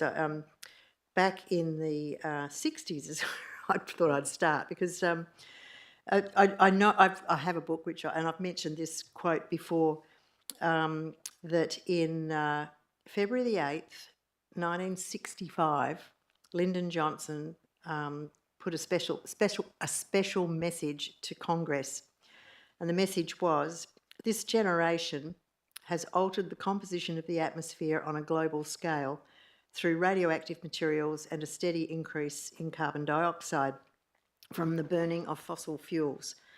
Ironically, in that same year, he had drafted and sent, just putting this bit in because it's quite interesting what we've been talking about in other issues, a nuclear non-proliferation treaty. And he sent that to the United Nations. I'm kind of thinking this man is sort of out there. He's put both these things out in the same year, 1965. 1965 was, what is that, 50 years ago? 25 plus 35 is 60 years ago. And it was 50 years after that report went to Congress. And December 12th, 2015, 196 parties came together and signed the Paris Climate Agreement, aiming to limit emissions to 1.5%. I just feel that it's extraordinary to think how long ago that journey started, how many times people talked about what was going to happen, the science of this. I did have some other notes, but I left the book home. But scientists started working on all of this work, this research in the 70s and the 80s, and particularly once computing got to the point where they could do much more powerful models on this work and quite clearly demonstrate what was happening to the atmosphere. And continually, people ignored it. I mean, now it's got to the point where everybody recognises it. Well, maybe not everybody, but many people recognise it, but still not a lot is getting done. This council has made some very bold decisions about climate and what we want to do about it. We have a working group that's looking at what our local community can do about it, but it's all really quite insignificant in comparison to something like the project that Woodside has now had an extension of to 2070. 2070 is, what is that, from 2025, 45 years? So, you know, you think 60 years ago people were talking about this, and now another 45, it's 100 years of ignoring the real issue. And so just as well we've got a city plan that's contemplating sea level rise, because I reckon sea level rise is probably something that's going to happen. And even, I mean, the climate scientists variously, I mean, they estimate different heights above sea level, you know, for sea level rise, but even at around 2 degrees, you still get at least half a metre, possibly a metre, and maybe more longer term, but that could happen by 2100. That is 30 years after 2070, you know. So with that comes the more important issue of what happens to the global atmospherics and the ocean circulations in the meantime. If the ocean circulation that goes up with the Gulf Stream starts to stall, Europe will actually cool instead of getting warmer. And in the past, there's been mini ice ages over a few thousand years. It could very easily happen again. So people who don't take this stuff seriously, I mean, it's fine. We can all trot along and humans may or may not live on the planet, but it will drastically change the planet if it continues the way we're going. I just find it extraordinary that a decision was taken. I can understand the business drivers behind this, and I could understand maybe saying, all right, we've got all this infrastructure, we need to make it offset its value somehow. 70 years, that's an extraordinary extension, given that, you know, where this conversation has been, and to do that. So I really do support what Councillor Williamson-Wong has brought forward. The only question I have is the 1.6 billion tonnes of carbon emissions. Do we have a reference for that? Because I think it's always better to put references in if we're quoting numbers. Thank you. I might just get a response to that. Like it's, yep. Yes, they are references in the NOM, which would have that figure in it from either the Conservation Council or but the references. It doesn't actually say it, so I think it would be useful to make sure that if that is included in whatever we send to anybody, that the reference is also included. All right. Councillors? Councillor Moughlin? Thank you. Yeah, I suppose it's always, you know, interesting when we take a decision to address other levels of government with concerns for our community, and we want to make sure that it's an issue which is of critical importance, and in this instance, you know, climate change obviously is, you know, an existential threat to our you know, our way of life, to our community, and everything that we know and understand of the world at the moment, or even, you know, prior to experiencing those impacts of climate change at the moment.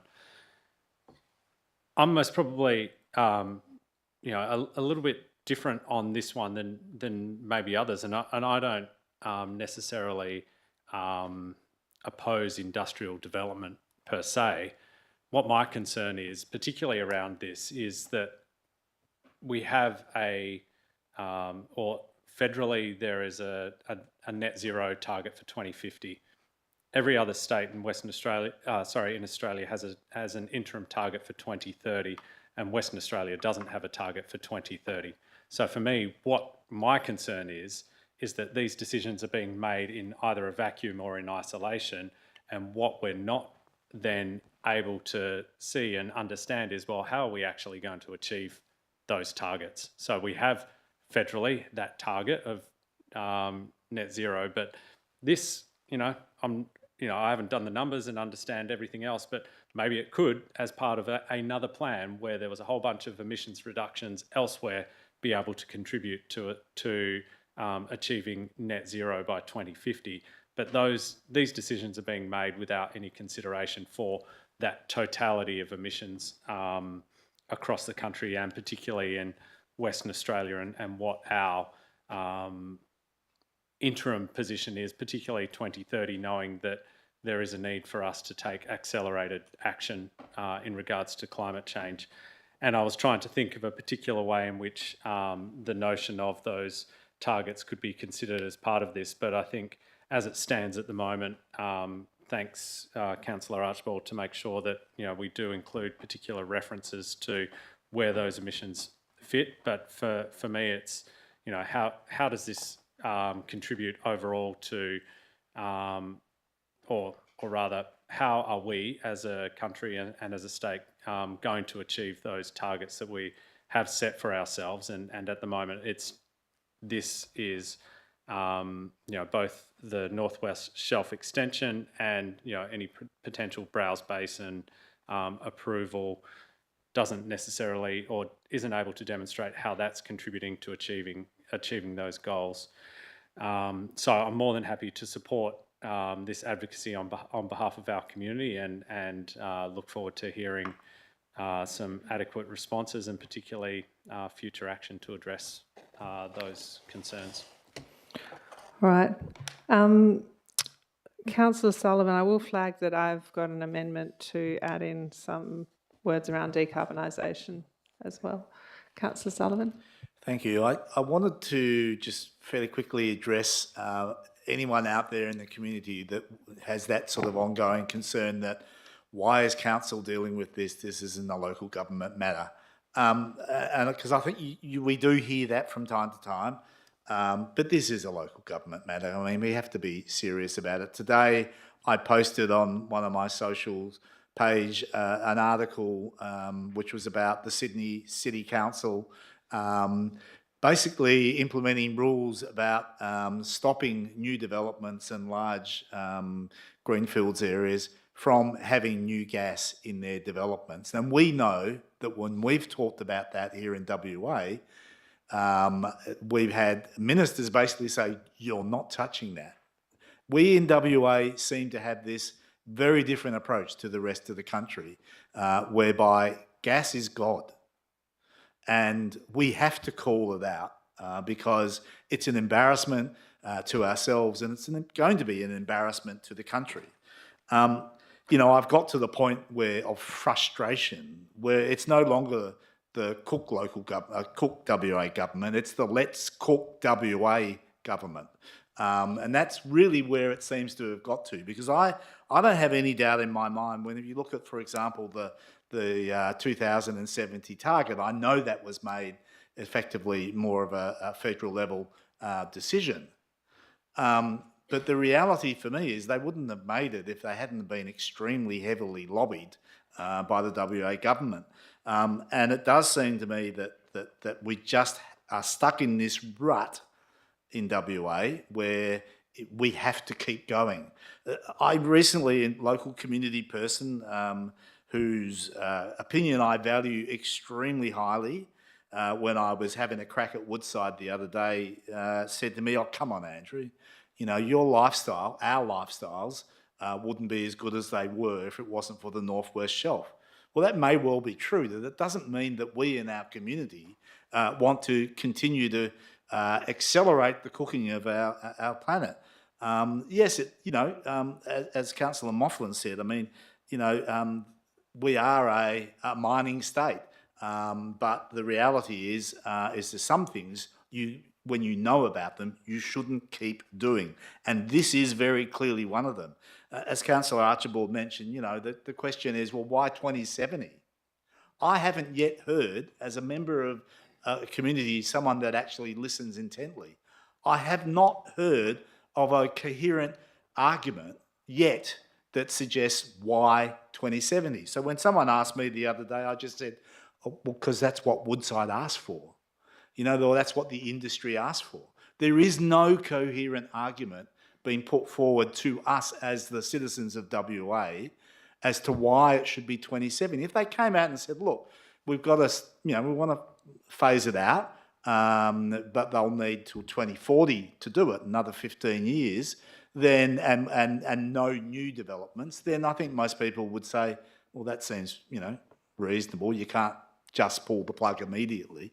You know, so it is obscene. And for me, there is no other way of describing this notion that we are not only going to keep doing it till 2070 and potentially beyond, but we're going to actually open up new fields and pump out an even more extreme amount. And so that is why I think, you know, given our community position, that we have to call it out. And I thank Councillor Williamson Wong for bringing that forward. Thank you, Councillor Sullivan. So I might just speak a little bit on this and then go to the amendment.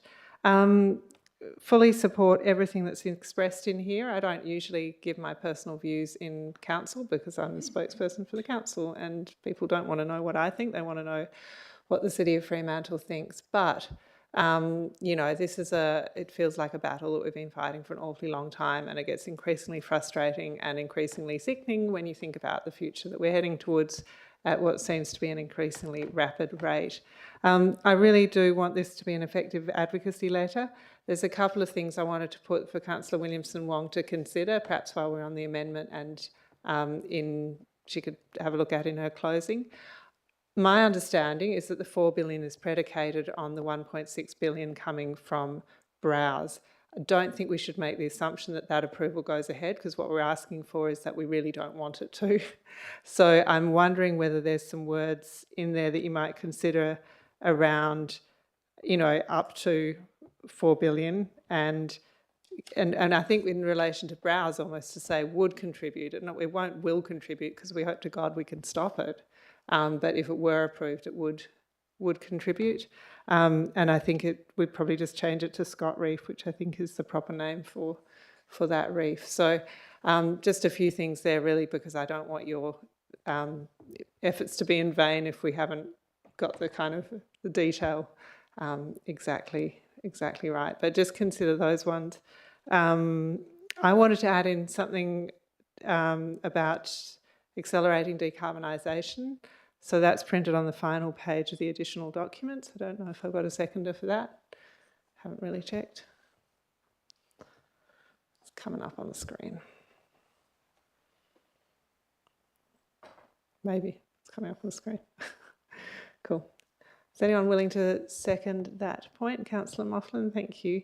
All I wanted to do here was say that while we're stopping, trying to stop the juggernaut of the gas industry from contributing to global emissions, we also have such a big opportunity to decarbonise in Western Australia. And, I don't mean carbon capture and storage, because I, for one, am not entirely convinced that that's real, and I'd love to be convinced, but, the jury's pretty far out on that. But in terms of wind and solar, and I know it's a throwaway line and everyone can say it, and wave energy, actually, we've got some amazing innovators in our state, people often who've come out of the oil and gas industry and used everything they've learnt there to build some of the most innovative alternative energy sources. And we have massive and plentiful and abundant and forever resources in terms of the sun, wave energy and wind energy.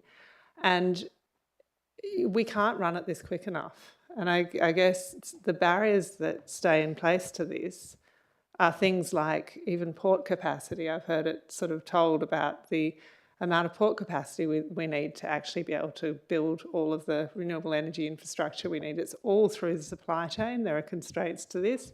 So if we're going to run hard at anything, it shouldn't be new gas approvals. It should be how do we make the most of our resources to bring online all of these things all the time, everywhere, all at once, because it's the gas will endure as long as there's no alternative, and that's the sad truth. And I probably don't need to convince you guys, but I do think it is something genuinely we should all be turning our minds to, is how do we do this yesterday? How do we get this to happen at a pace, at the emergency pace it should happen at, because we are in a climate emergency. So anyway, Councillor Moughlin, I don't know if you wanted to speak or if anyone else did on the amendment. Councillor Williamson, Councillor Lorber. I absolutely agree that we need to do all we can to decarbonise WA, but I'm just not maybe that should be the subject of a separate, motion put forward on that, because there's a whole heap of actions that are around that, as you alluded to. And right now we have a NOM that's before us. It's very clear about our existing policies and our existing position as a council, and some recent actions that have been taken and could potentially be taken. We're letting them know this is what we definitely don't want to see happen and what our community doesn't want to see happen. So, if the mover of the motion is fine to include this about decarbonization, fine. It is a goal, but I just think that maybe that should be fleshed out more and had its own position, because then we could list the things that we want to see done there versus diluting the message that we're sending. Councillor Williamson-Wong on the amendment. Thank you. I guess I am happy to include this, and I appreciate Councillor Lover's point in that it is slightly separate, but I wanted to be able to discuss the idea of decarbonisation and net zero goals as a separate point rather than including it in my own nom, because I have personal gripes with the language. And I think when we consider that the North West Shelf extension is approved to 2070 and that we have federal commitments that rely on us being net zero by 2050, and there's a 20-year gap, which is a whole Jemima, then we can clearly see that net zero targets are not doing what they need to do, / there is no way to enforce them. And I think that's what Councillor Moughlin was pointing to. And there are a couple of reasons that I can share as to why there is this difference. We have net zero targets, but when our governments are making decisions around projects like North West Shelf or Browse, they're not required to think about the Scope 3 emissions. So we're exporting and we will be processing gas at North West Shelf until 2070 apparently, and sending that to countries. That, in my eyes, means that we're liable for the gas that goes elsewhere and we're liable for those emissions. But in the government's decision, that it doesn't matter. Once it is given to someone else, it's all good, which to me doesn't make a lot of sense. And the other reason that we see decisions like this come through despite having targets, well, the two other reasons is that the laws that these decisions are, assessed against, being the Environment Protection Biodiversity Conservation Act, has no mention of climate in it whatsoever. So these projects come through, and the only way that you can make an argument within that legislation is around the impacts to environment, the impacts to heritage, which we also know are detrimental in these cases, so it should have stacked up anyway. And I think to Councillor Sullivan's point, it's interesting because they tried to pass reforms to the EPBC last year, and our state government got on the phone with Prime Minister Albanese and said, "Don't you dare," and they were cancelled. And so we are, yes, a mining state, and we owe a lot. We owe everything to being a mining state, and I don't dispute that, and I think that, we can't have a conversation without acknowledging that. So I'm glad Councillor Sullivan did. But our government, whilst knowing the science, also stop any progress currently on decarbonising by heavily funding and subsidising the fossil fuel industry, by greenlighting projects like this and not making innovation for decarbonisation a priority. So I am supportive of this in the sense that, if the government stopped spending 50% of the money that it spends on fossil fuels and transferred that to innovation in decarbonisation, I think we would see much faster transition and much better action than we do now. And I think, hopefully, by encouraging once again the decarbonisation of WA, then we will see some funding shifted. That is my personal hope, and I appreciate that everyone got to listen to me talk about how much I find the net zero term frustrating. Councillor Archibald. We're talking here about the amendment still, aren't we? Yeah. Yes. Look, I'm quite happy to support something along these lines. I guess the thing for me that is the most frustrating, and Councillor Williamson-Wong has mentioned some of this, is the fact that such a big decision out to 2070 was taken. That's 45 years, isn't it? Yeah, 45 years into the future. I mean, that's a long time. That is taken without any framework for decarbonisation at all. We still are struggling to see how we as a country, and we're a very privileged country. We have money that we could put to getting technology working really well. We have the capacity to have a system where decarbonisation is a reality. But that decision was taken not in that context. And so for me, that's what I find the most frustrating. There is a book that's out at the moment called Abundance. All the politicians are reading it and all the rest of it. But that book clearly says we can change what we're doing. We just aren't doing it. And that's what I find the most frustrating. So the word encourage seems to me a little bit light on, but I'm not going to suggest we go for demand urgent action, but we might say something like urgent action is needed to accelerate the decarbonisation rather than just encourage. I'm not sure if the Mayor would be willing to just make it a little bit more emphatic. Yes, but I'm just trying to work out. We just said urgent action is needed to accelerate the decarbonisation, particularly in line of such major projects as has been approved or something like that. Yeah, I'll see if we can get some words that fit in the context of the rest of the nom. Note that urgent action is needed. Yep. Yeah. Highlight that urgent action is needed. Yep.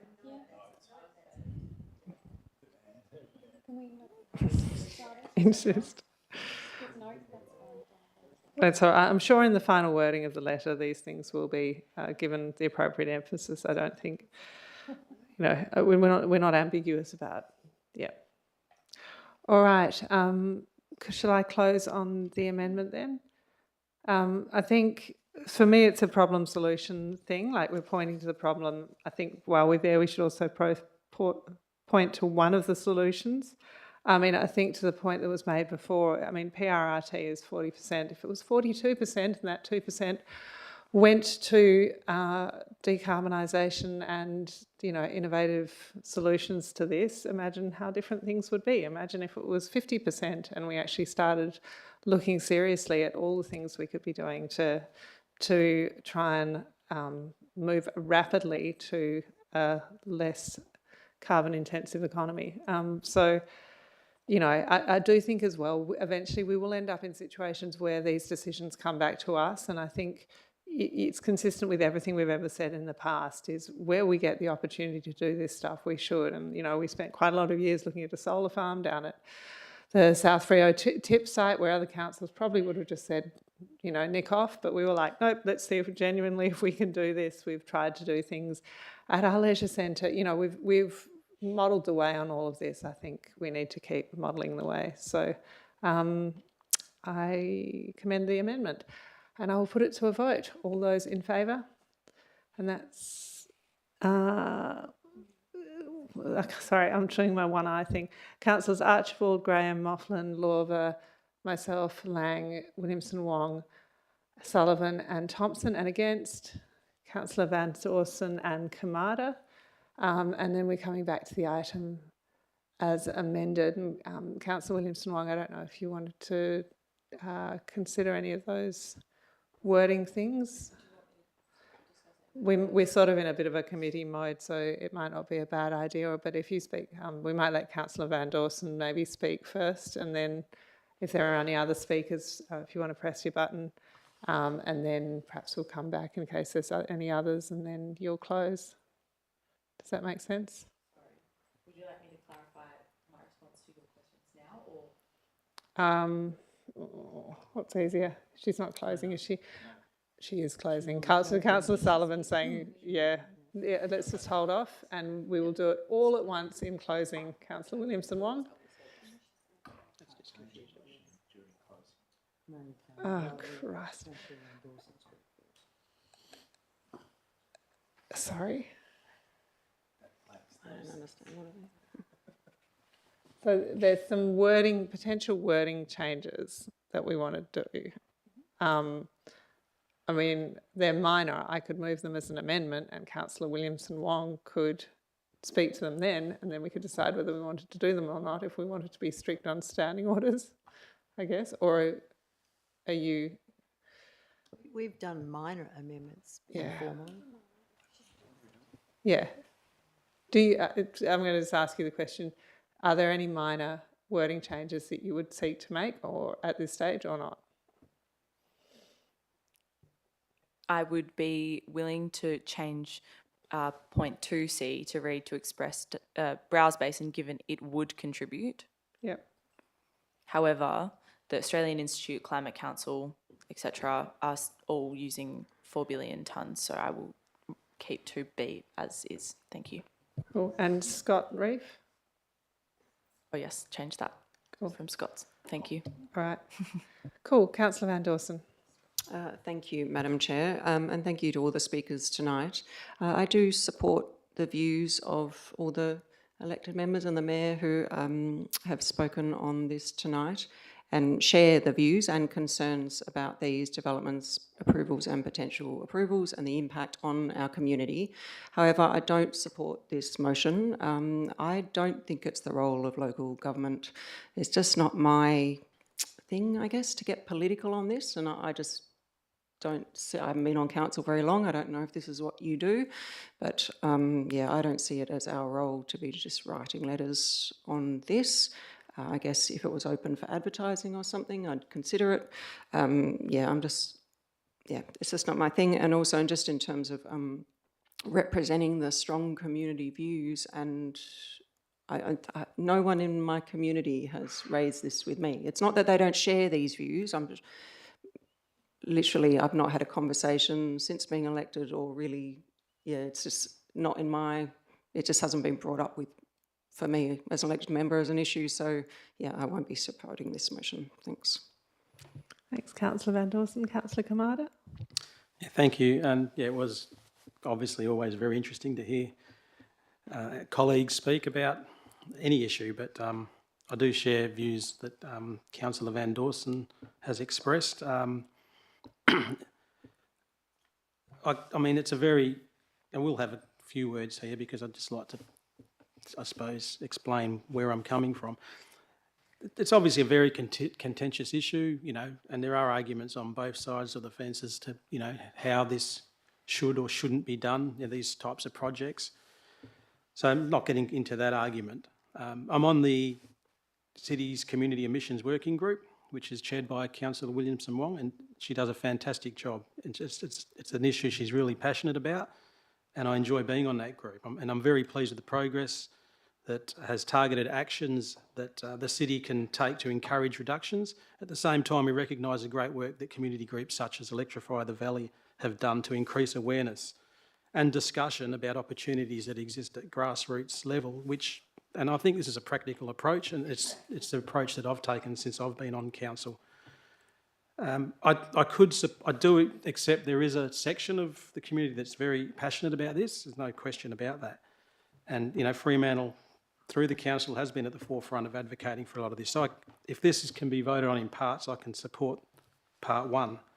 But I do worry that, you know, we send letters off and there's another project down the track and we're spending more time on sending letters off, which I do question if it's our role to be doing that continuously. So if we could vote it in parts, that'd be great. Councillor Thompson. Yeah, I think in the previous comments and debates, I think we maybe got a bit away from the intent of this motion, and the intent of this motion is to write a letter. That's the simple action that council is taking. All of the argument I've heard about the pros and cons is, to me, it's neither here nor there. We have a concern about climate, we have a concern about this, and therefore we're going to write a letter. So that's the decision we have to make. Are we going to write the letter or not? And I'm perfectly in favour of that. Council, over the years, council has written to state government departments and members of parliament and presidents and kings and queens and whatever about numerous issues. So it's a standard procedure for us. In fact, afterwards I might reiterate some of the issues that we have written about when we had other councillors on board. So anyway, I'm happy to support writing a letter. And I think that's the decision we've got to make. Do we or do we not? Well, thank you, Councillor Thompson. Councillor Graham? Oh, look, I might as well add my 2 bobs worth. Yeah, this is a bit of a uncomfortable type part of the meeting, isn't it, when we have these sorts of discussions. And like notice of motions, as Councillor Lang knows, I'm not a great fan of notice of motions. I mean, this could easily go through the advocacy process as much as Councillor Lawver's one. I mean, they don't need to come. There's nothing urgent about this. I mean, urgent climate, well, we're talking 2070. So it's not as if it needs to be here. And I'd prefer it personally to go through a proper process where it's vetted by officers and comes back with a, bit more of a complex report. But, there's just a couple of sweeping statements in here. And Councillor Thompson summed it up perfectly. You know, it's only going to be a letter. But, you know, concerns of the community of Fremantle, well, it's only a certain section of the Fremantle community. We don't know what the 30,000 residents are thinking over this. I mean, I like Councillor Van Dawson. I haven't had one person, perhaps my daughters, if they showed a bit of interest in local government, they might be onto me about it, but, you know, they wouldn't even know what's going on in their own street, let alone, you know, no offence to them. You know, and again, like Councillor Van Dawson, you know, state and federal governments are elected to make decisions, you know, whether we like it or not. Do I like the proposed superannuation changes? Do I bring that to council? Do I like the proposed Women's Hospital going down to Fiona Stanley? Do I bring that here as a nom to say council doesn't support it? I mean, it's crap, you know. We just got to accept decisions. The advocacy position I can understand, but of the 9 letters that are going out, 7 are going to Labor members of Parliament, so they'll mostly all end up in the bottom of the bin. But having said all that, Councillor Williamson-Wong certainly put a very strong argument and did a lot of research on that, and Councillor Thompson summed it up. They're only letters, and it will back up a lot of work that this council, whether I agree with it or not, has done over the years on climate aspects, and therefore, you know, I'll have to take that into consideration when I vote. Councillor Just a Kamada, I assume you question. had Just a a question. Yeah. Why couldn't we leave the fund nomination till last? Sorry. I'll take it as rhetorical. I think it's Councillor Williamson-Wong to close now. Thank you. I will firstly reply to Councillor Graham's point around whether or not he can bring noms about superannuation. You could if you wished, but I think that to me this nom feels more aligned with the role of a local government because we have previously made position statements, and also this is backed by international climate science, you know. There may be international data on superannuation and the decision has been made incorrectly, I'm not sure. But Councillor Lang also summed it up. Our role as a local government is to advocate for our community, and our community is impacted by climate, both through costs, increasing cost of living, because we have to spend money on dealing with climate impacts, and also socially through FDV or the like. We also sent letters earlier this year after our AGME. Thank you, the AGME, which I would argue is not necessarily the view of our entire community, but it was a population of our community and we supported them in advocating for that. So I think that this is much the same. And, you know, I really appreciate the conversation that we've had tonight. I often will cry when I go to a protest, and I think that that's, I don't want to apologise for having emotions around this, but to acknowledge that we recognise that our government make decisions and that we elect those people to make decisions, but their current decisions are not aligned with the science, and this is all evidence-based. When I sat down to write the amendments to this NOM, I was doing my further research to the kind of things that I store in my brain, and I found myself crying again because it is impactful on our lives greatly. And, you know, hearing and knowing that other people stand with you is significant. And you get that literally when you go to a protest, and I feel like I am having that experience tonight, but also by voting on this, we will be giving that experience to the concerned members of our community. We all know full well that people are much stronger together, and to me, that's the role of local government, to be an advocate. We can't be bystanders to these decisions, and I thank everyone for the discussion tonight and their support for this NOM. All right, I'm going to put it to the vote in 2 parts. So all those in favour of part 1 and against, and that's Councillors Thompson and Van Dawson against. All those in favour of part 2, and that's Councillors Archibald, Graham, Mofflin, Lorver, myself, Lang, Williamson, Wong and Sullivan for, and against Councillors Thompson, Van Dawson and Kamada. So both parts are carried. I think that brings us to the end of the noms. So we just have that final ARMC item to deal with. So I will vacate the chair and ask the Deputy Mayor to take over chairing the meeting. Please and thank you. And Councillor Sullivan will also leave the meeting.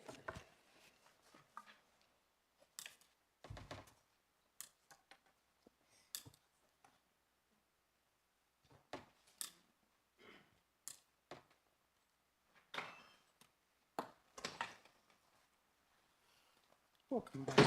Hello. Common occurrence.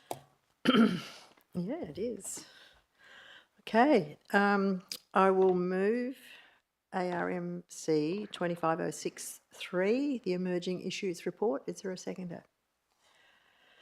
Councillor Lorver, does anybody wish to speak on this report in the confidential?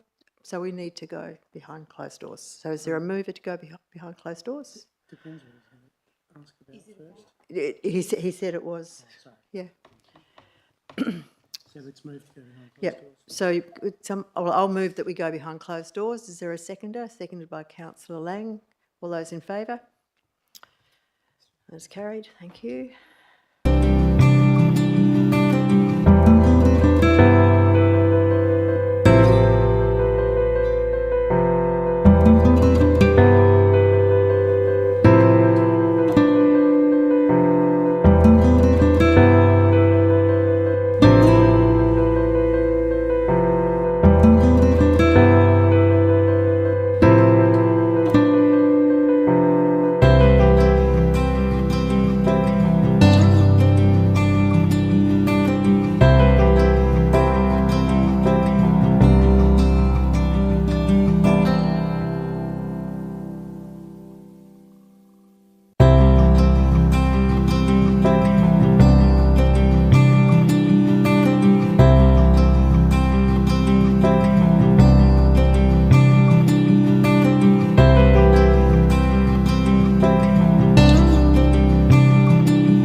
else?